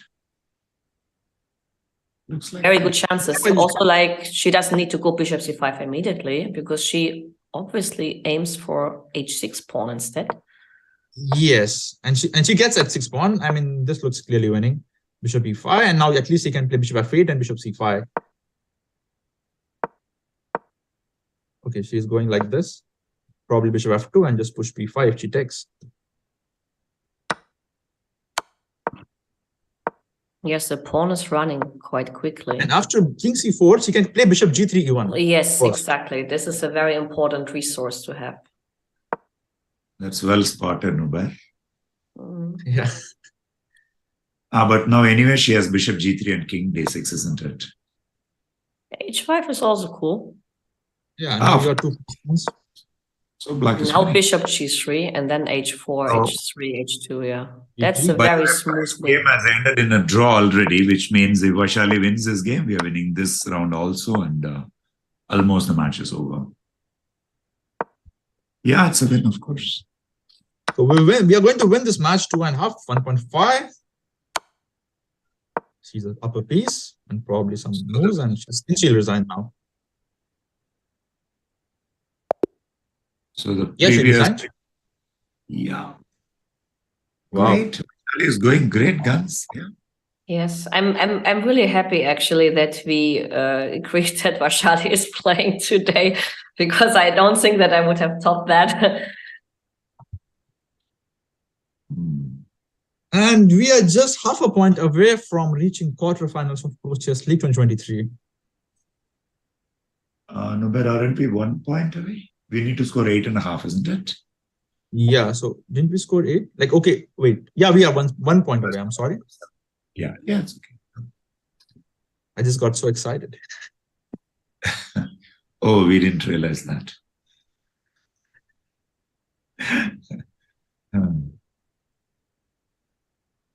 2.5, 1.5. So Elizabeth, before you came on stream, we were discussing team championships online and team championships together. What are the essential differences in your opinion? Well, the atmosphere, I would say. I mean, it's much nicer to be together in live than online, in my opinion, because you have this kind of atmosphere in the room. I mean, you could feel it very much in Chennai, especially like sometimes I had a glance at the Indians team. And of course, they all look very tense, but also like, you know, it's like that you are not alone, especially when you're in a difficult moment, because someone is like next to your shoulders. So I would clearly prefer the live situation over the internet situation because of the spirit of the sport. I was wondering, on the online leagues like this, how is there a camaraderie at all? Is there a togetherness at all? Well, I think screen. Go ahead. Oh, sorry. No, I just meant like there is on the screen, but that's it. Yeah, I feel like it depends upon, you know, the team management and the environment you are having, or, you know, the teammates, you know, how, I mean, for example, talking about the Yogis, I mean, this is like very old Indian team. I mean, many players are from Mumbai Movers, then it got merged, and we have the same players. For example, Vidit is playing from 2017, Ronak is there from 2017, I'm there from 2017, and okay, Nihal, Pragg, last 2-3 years they are playing for the team, and we have like very, you know, this healthy atmosphere, not only in the group but in general as well. We share ideas, you know, we prepare together, make match strategies, and when the environment is like this, you know, we celebrate victories and all this. So if you have good environment in general, like you do feel like, you know, playing a team event. Like every round, you know, I'm getting messages like, you know, what happened, what is next, you know, what to do, and this happening, this, and when you are winning, it feels so great. But last week, the things were very terrible. Like we were trailing like anything, like 6.5 to 2.5 against Magnus team, and from there also, you know, the boys wanted to win. I mean, yes, I saw the miracle. I saw the miracle. I was even like, you know, I mean, we finished commentary and then we had to glance in that and we saw like, oh boy, like 6.5, 2.5. But suddenly like everything changed. It was just incredible, actually. Yeah, so Ramesh is also doing a lot of work on the back end, you know, talking to the players between the rounds. Sometimes even I'm doing, and, you know, we are changing the strategies as well if required. Like, and now I think they just need to, you know, follow, just, you know, stick to the strategy. Already we have got the lead than we have expected to before going into the last round. So I think now, for example, we are team B pairings, which means Dubov and they're both 2. That is, Paravyan gets white pieces. So definitely they're going to put some pressure on Nihal and Pragg. But as we have seen, I mean, these are one of the toughest nut to crack when it comes to online chess. And talking about Pranesh and Vaishali, they'll be getting white pieces on the other hand. So And Pranesh has only lost one game, while Vaishali, did she lose any game? Yeah, the first round she lost on time. First round, yeah. No, she drew it with Dubov. No, she lost to Paravyan. Yeah, right. That round also time she lost, right? So yeah, board-wise, she's not playing bad at all. So I think the pressure is completely on the Russian team. So was there any strategy today? Was there any thinking coming into the game today? So basically, we have made like few boxes to tick. For example, as I said in the beginning also, like they're both three, Dennis, he's scoring a lot. So first thing was we should not, allow him to score more than 2 points. That was the first thing we had to do. And we have managed to get him, like he has not scored a victory yet. And at the same time, this match was very important. For example, Gunina versus Vaishali, like when the two women players play, we need to score at least. I'm not saying should we score a victory, but if we score some point there, we're already ahead on the match. And if we score a victory, like you can see, like we have 3 points lead already. So we increase lead there. And knowing Nihal and Pragg, they rarely lose games. For example, Vidit plays or Nihal or Pragg plays, so they rarely lose. So they end up scoring 3 to 3.5 always. Yes, I also agree that like the weakest players by rating in the group, it's very important when they play against their opposite teammate, then it's very important to score. And for example, like Vaishali and Pranesh are the weakest by rating in the group. So if they play against just now against Denis Lazavik and Valentina, who are the Russian weakest by rating in the group, then it's very important. Even if you win, it may even mean that you are ahead in the match. So I just got a small update that the games are going to start after 3 to 4 minutes from now.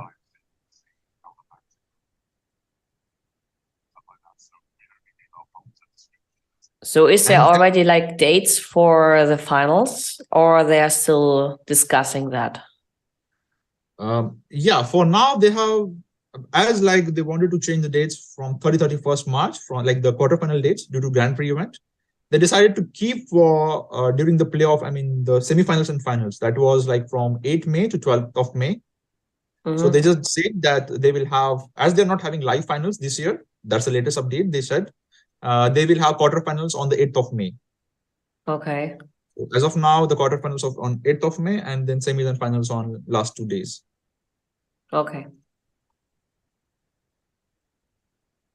But they are really considering to shift quarterfinals if it's feasible for all teams to play in April.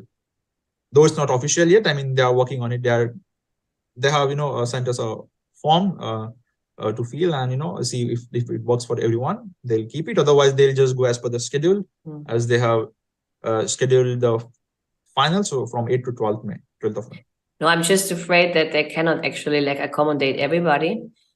Yeah. As long Vaishali is not invited in the Berlin event between the 8th and 14th as well, I don't see the problem. But if she's also listed in the World Chess Armageddon series, I don't know how to fix that, because we would be playing by the 8th of May as well. But I don't know the list of participants. So I guess since Vaishali is Indians number 3, likely it's Hampi or Harika playing, but I don't know. I have no information on that. Something funny. We'll definitely work out. This problem. Results page, the Indian Yogis have been already credited with 3 wins. I don't know who did that. We have one more game, isn't it? In the Pro Chess League page of chess.com, the results, Indian Yogis have already been credited with 3 wins, even before the round is over. Yeah. I think the game are about to start in a minute. And yeah, everything looks good on the Zoom, on the player Zoom. So we'll start with probably with Nihal Dubov game. Sorry, Pragg Dubov game. And then we'll just move to Nihal and so on. Vaishali and Pranesh for the broadcasting team.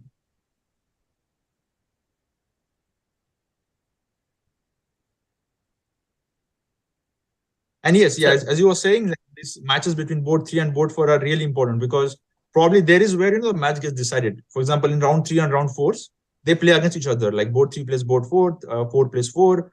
And probably we see many times draw between top two boards. For example, this round we saw Dubov with Nihal and Pragg with David. So generally when two 20s and 100s or 2650 plus player plays, 75% of the times the game ends in a draw, irrespective of the format you keep. So actually the game is going to decide on board 3 and board 4. So it's really important that you have strong board 3 and board 4, where the format is like rating average type, like 2550 is the current. Yes. But for now, we only need a draw to move further, right? Because we are in a very nice situation. Yeah, 2 draws, like we need 1 point. 8.5 wins the match. And we have first game.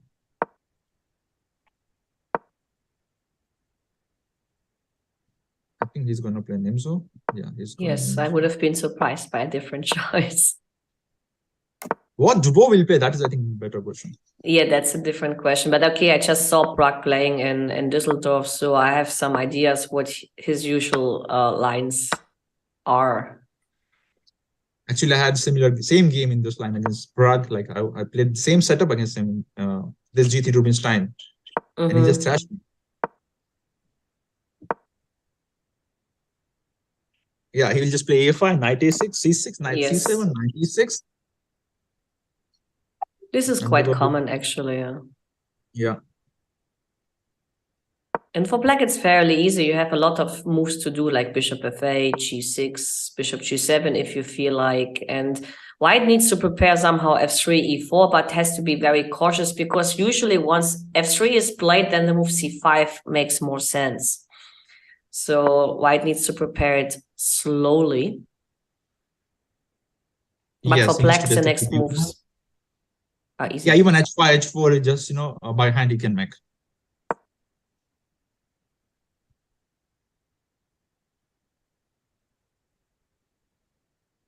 He's just making the plan, knight e6, knight g5 or h5, h4.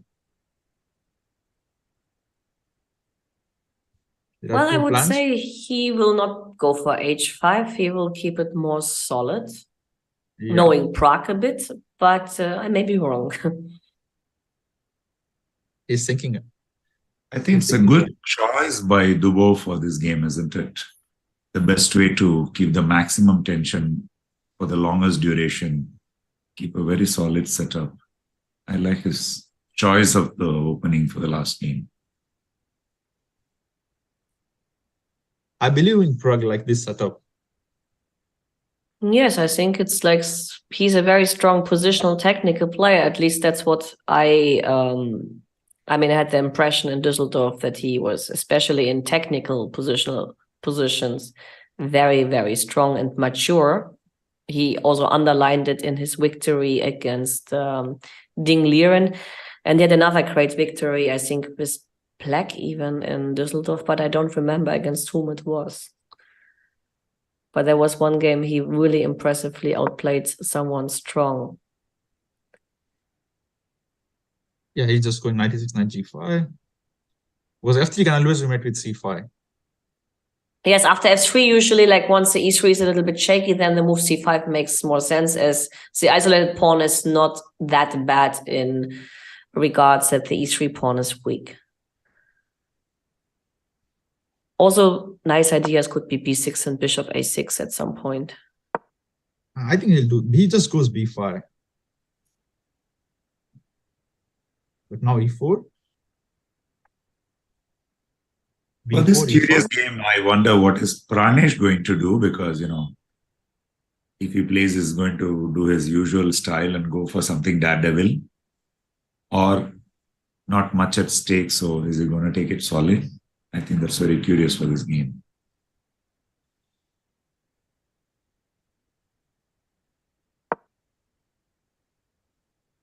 Gunina playing the c5 variation in Caro-Kann advance. Yes, she's a born Caro-Kann player. That's her main setup. Yeah, and what Pranesh is doing, I don't like. Bishop d4 and f5. Well, the question is, if he manages c3 in a good moment and b4, then he will keep these pawns.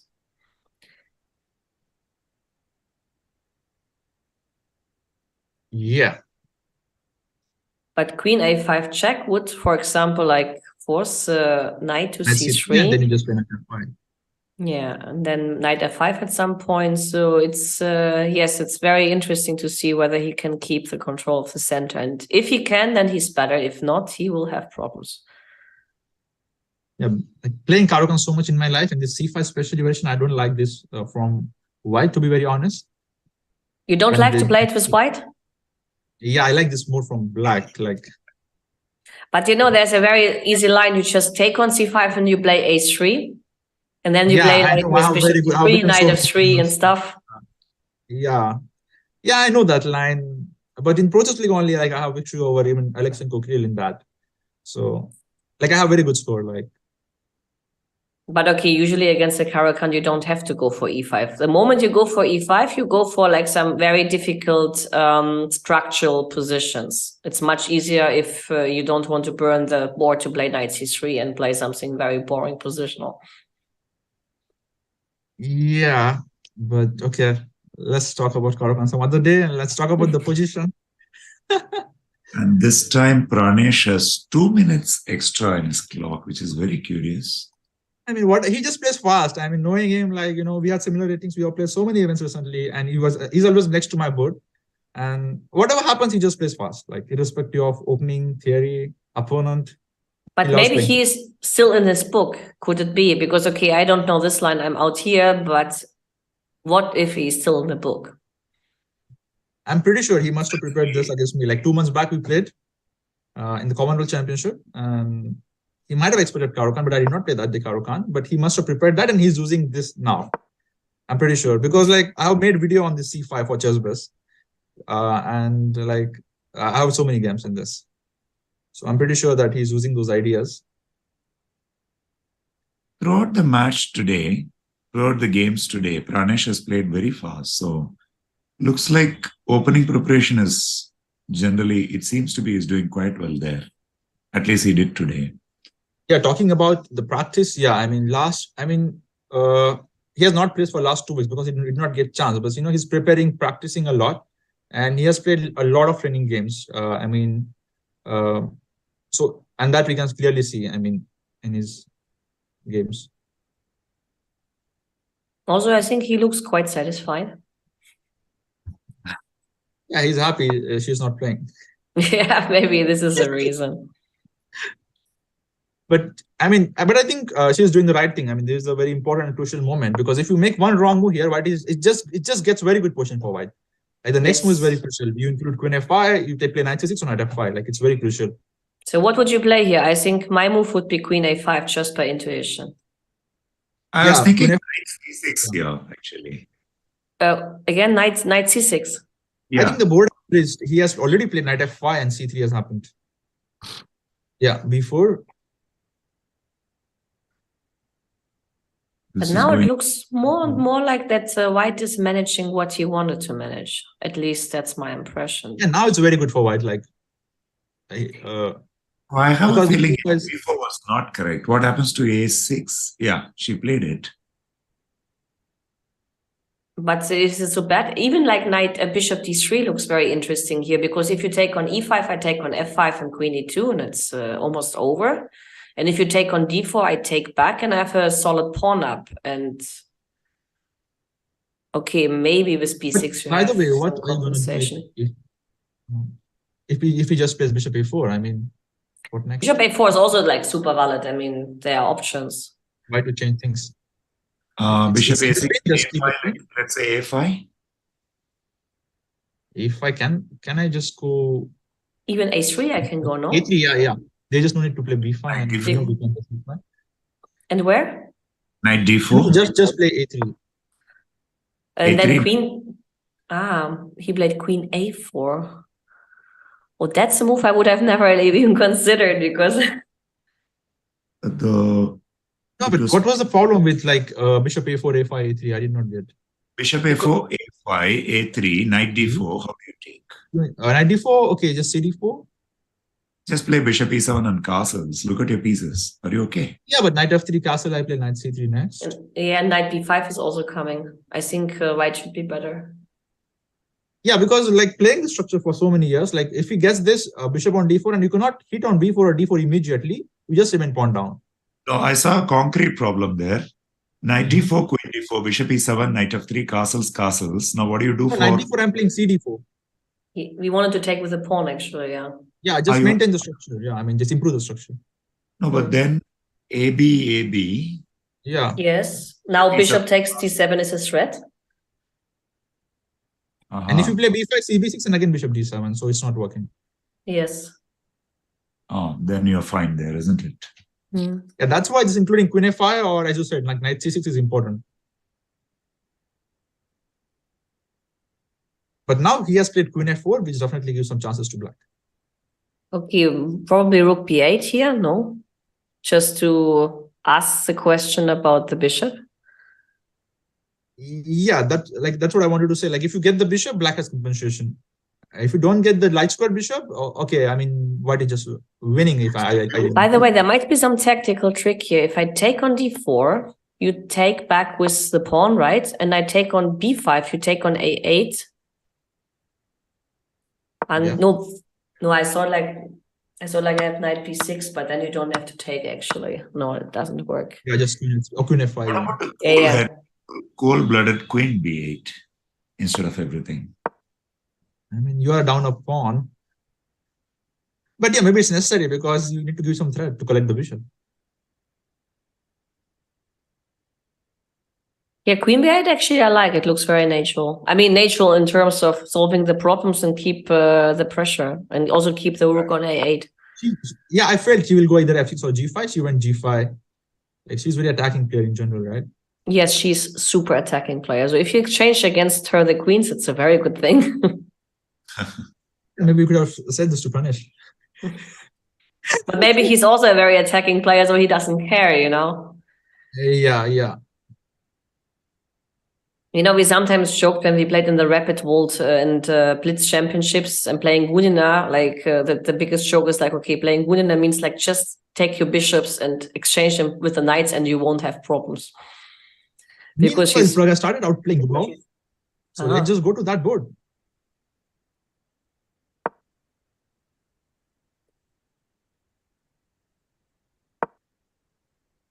And the bar is not happy with Dubov's position.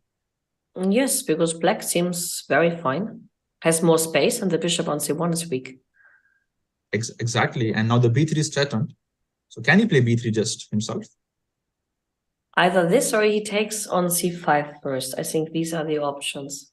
I thought just play b3 and then even get e5. Yes, I like b3 also more.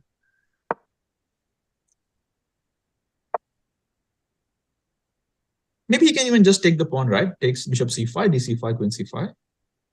Or even just include e5, bishop c5, dc5, e5. And I mean, for Dubov, the only chance here is to push e4 and to bring the bishop back to life. This is the only hook he can use here, actually.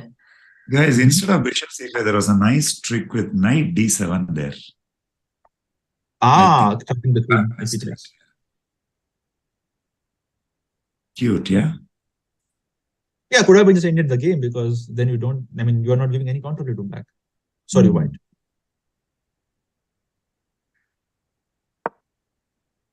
And yeah, he just goes e5. So if e4, there is a d4. And if he doesn't play e4, I will play e4. And I think the bishop, well, no, actually the bishop can still go out with bishop d2 and bishop c3 at some point. Doesn't black have a massive advantage already? That looks very good. Yeah. So which means we might actually be winning this round, isn't it? Yeah, we need just one win. Already Pragg is winning. Let's say better if not winning. I mean, by score itself, we are winning this round probably. Yeah.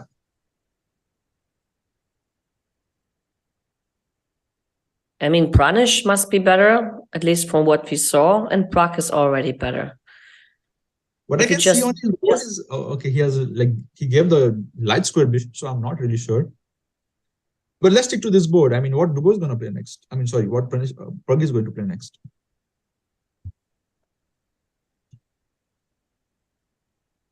What he's thinking of?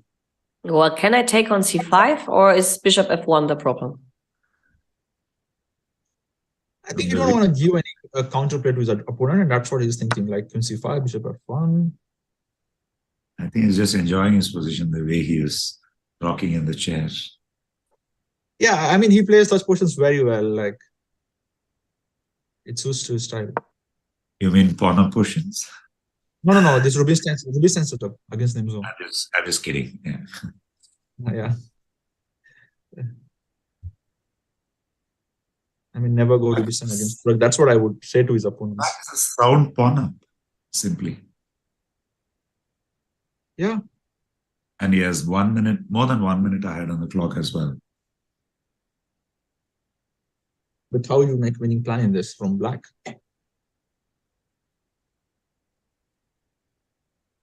Your favorite plan, h5, h4? Yeah, I thought of that, but felt it's a little bit slow.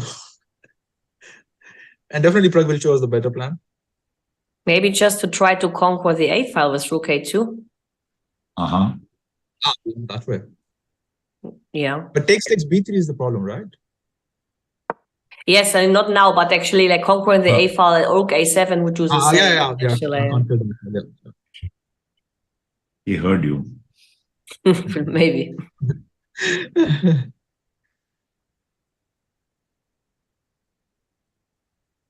But okay, right now I'm not sure what exactly to play. It's also not so easy for white because you can never play bishop f1 as knight e4 is coming. But maybe now he can push e4. He didn't do that. Can we have a look at Nihal's game? We haven't looked at all. Okay. It's very complex, it looks to me.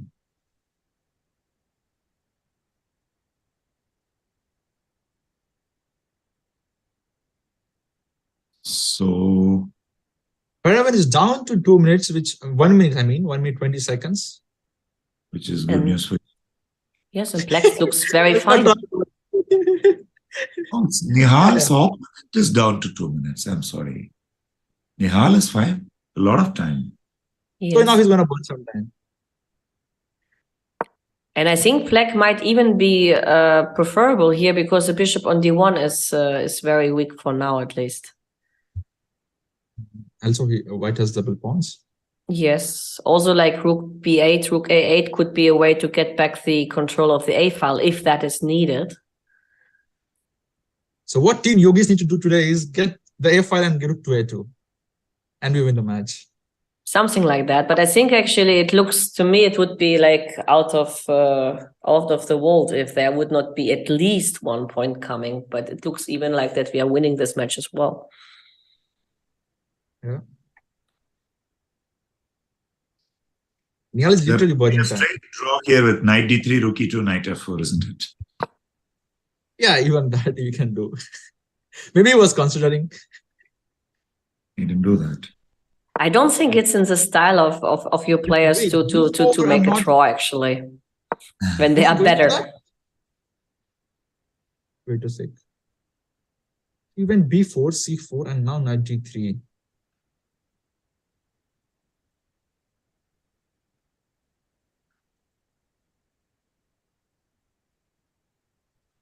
The point is after knight d3, rook e2, I can just go rook b8 and rook a8, yeah? One option, yes. You know, I need not repeat or do anything else. But maybe, can you take on c4 here or is this forbidden? Because I was considering knight g4, knight f2, but there's just no need, yeah? Just play rook b8, rook a8, the traditional plan. He went g4, rook d2, your idea. Yes, I mean, then you take on f2, but it's probably not enough and it's not needed actually. Yes, not needed. Oh, he heard me. He went rook b8. And rook d2 probably just knight f4.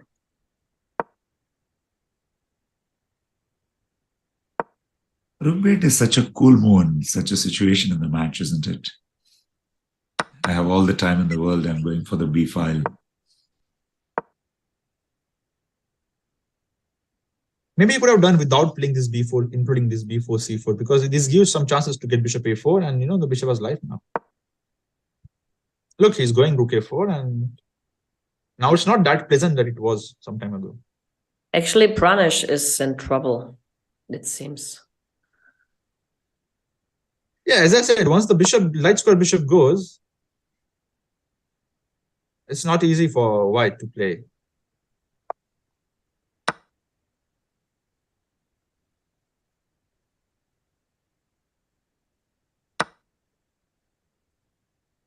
Pranesh up on clock. Okay, let's just see on. I'll just stick to Pragg's game maybe.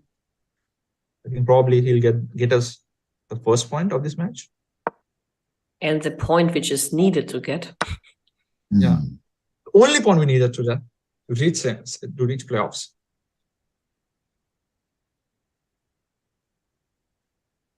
Okay, I think white got bishop f1, which means the pawns aren't so solid for black anymore. The b3 Also, I would like to tell that, Dubov sometimes is very tricky and survives in very minus end games. So Pragg needs to be careful. For example, I remember the game, he was completely lost against Sam during the 2020 online Olympiad, and he got a draw out of nothing, out of totally lost position. And it was very much similar to this one. 4-5 pawns, he's down a pawn, opponent has central control, and he tricks somehow. I think this should be just a draw, isn't it?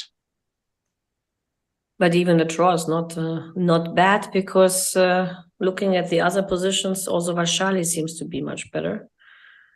So we will for sure get our points. And Nihal will never lose this game. So we have objectively already 1 point on the boards, almost secured. Okay, Dubov down to 40 seconds. He plays bishop c3. Is he going to try and rook? Well, I think he wants to just exchange the knight. So if he takes f3, bishop takes f6.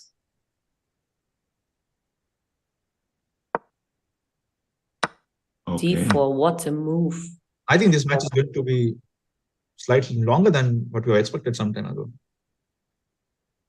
And the idea is now to get knight e4 coming and underlining the bad king's position. So maybe he's even playing for a mate here. Quite possible. If you take on c5, knight e4, rook d8. Or rook a8, I have even 2 options. Yeah. And Dubov down to 17 seconds. He just goes rook b4. Yes, which is a safe option too. Okay, here, for example, knight takes c3 and rook takes c5 would just be basically draw, I guess. That's an option. Yeah, but then e plus c4 and king f2 and the f3 pawn is a bit weak. Some chances here for Dubov, I feel. Practical chances at least. You need to include maybe rook h3, sorry, rook h5 and attack the h3 pawn. Yes, h4. I just going rook d3 because he has. But maybe rook d2 here. Then I place my rook to c2 if I have a chance. Yeah, something this is like safe. that. He's doing in very professional way. Yes, and we will have the first draw. Yeah, he just wants rook f7 or what? They agreed to draw. And now we just need half point. So let's just go to Nihal's board. And I think Nihal is the one who will give us a half a point for sure. Because I don't even see a way for white to win. Yeah. But Paravyan will keep playing for his team.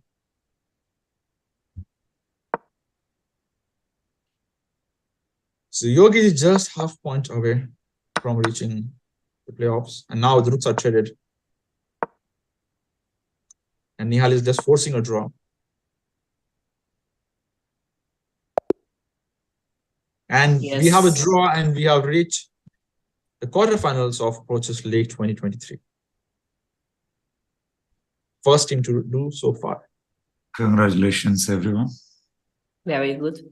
Now at least we can relax with our nerves for the other 2 remaining games, because actually these 2 remaining games are somehow, because I watched a little bit, are ups and downs. Maybe let's go to Pranesh, because usually we see swindles there. think both Pranesh and Vaishali are losing. No, Pranesh is winning now, and this is how he wins. This is how he wins every time. Wins? Not every time, but many of the times. Wait, Rook rook takes f4? a 4. Well, she Wow, wants to king give some f4, bishop checks. g5. King f4, bishop g5. And suddenly Gunina has this beautiful tactic. Yeah, And she's now very tricky. this looks... Knight d8 check maybe, and then taking on d8 with a rook, and you don't have checks. Maybe knight e8 check should be... Queen. I don't like it. Yeah.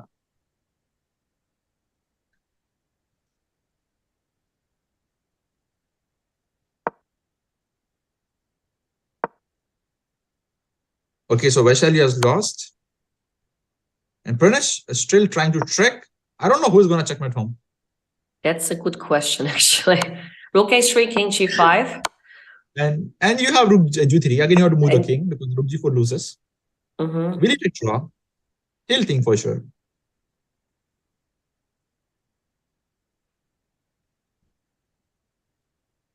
Come on, chat. Tell us what will be the result of this game. a5. Oh my God. Bishop f2. And now there is no forced draw.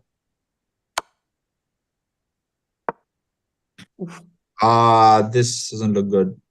What's Queen happening? is going to come inside b4. Queen d8? What's happening to queen d8?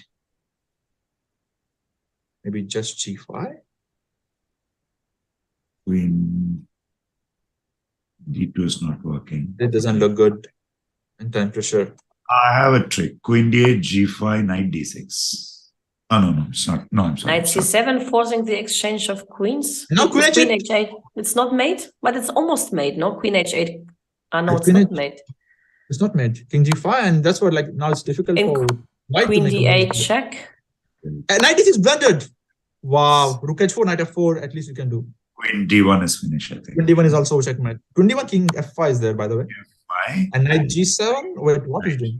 6, king e5, rook e3. Now He he takes just it doing personally. for- And now yes. it's over. The boy won. Yeah. Look at him. Yeah, advantage of playing fast. Priceless expressions on his face. Yeah. And typical Pranesh doing his job for the team. Rook f3 probably. Yes, rook h3 looks like a very nice professional. way. And then queen e2 check if you take on e5 because you cannot take. Perfect. Yeah. He's playing all those moves. Now I can. And we have got a secret draw in this round. 2-all. So we have not lost any of the rounds. That's also a good thing in general. Wait, king d5, queen e6, and the professional mate, yeah? Rook c4, queen e4, rook c2, queen e2, pre-move mate. Yes. He has already pre-moved, I guess. And he wins. So Vaishali's loss gets compensated by Pranesh wins.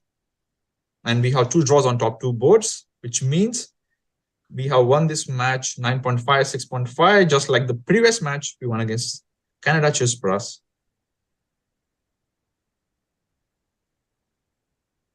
Yes, it seems unbeatable.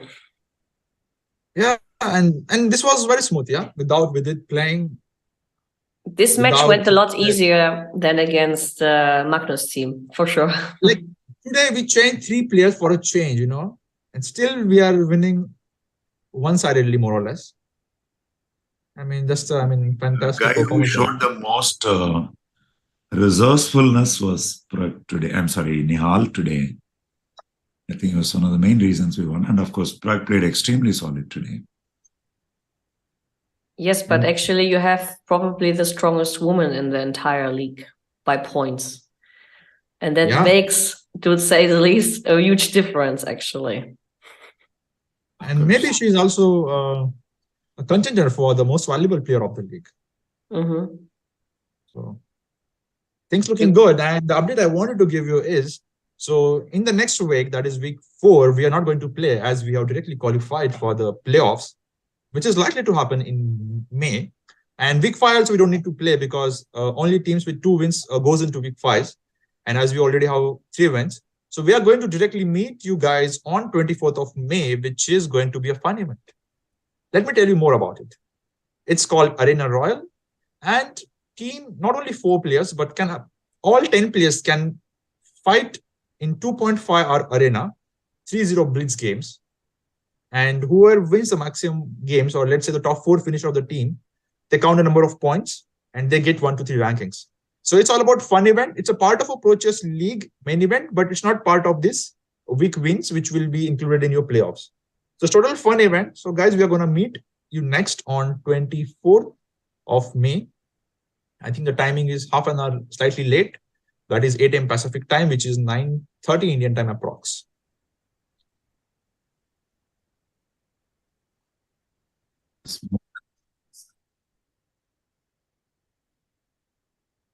I didn't understand quite correctly acoustically. What was your question again? Sorry. I can, yes, of course. I mean, I'm very happy that Vaishali played today, and this was a very good decision. And yes, I mean, of course, I cross my fingers. I've seen all the matches so far, and well, I don't see any problem to just move further and to be the final winner of the league, because the team seems to be super, super strong. Yeah, overall, Pragg and Nihal did what their reputations go, how their reputations go. Quite happy with the way Vaishali played today, as Elizabeth was telling. But for the first round where she was flagged, she would have scored even more points. And Pranesh is one of my favorite players, as I was telling in the beginning of the broadcast. And I'm not surprised that he pulled on over in the last round. I mean, fought back and all that. So overall, a good show by Yogis. And let's hope that they keep this form in the coming weeks also. Yeah, the team did well. And of course, so far, the most impressive player is Vaishali. And we are winning smoothly. I mean, all game easily only because of her, because she's delivering against the world's best players. Like today, she won against Dubov, and that was probably the main upset of the day, giving us an easy match victory with 9.5 to 7.5. So this is Nubasha Sheikh and the entire Indian Yogis team signing off from the studio. Thank you, guys. Bye-bye.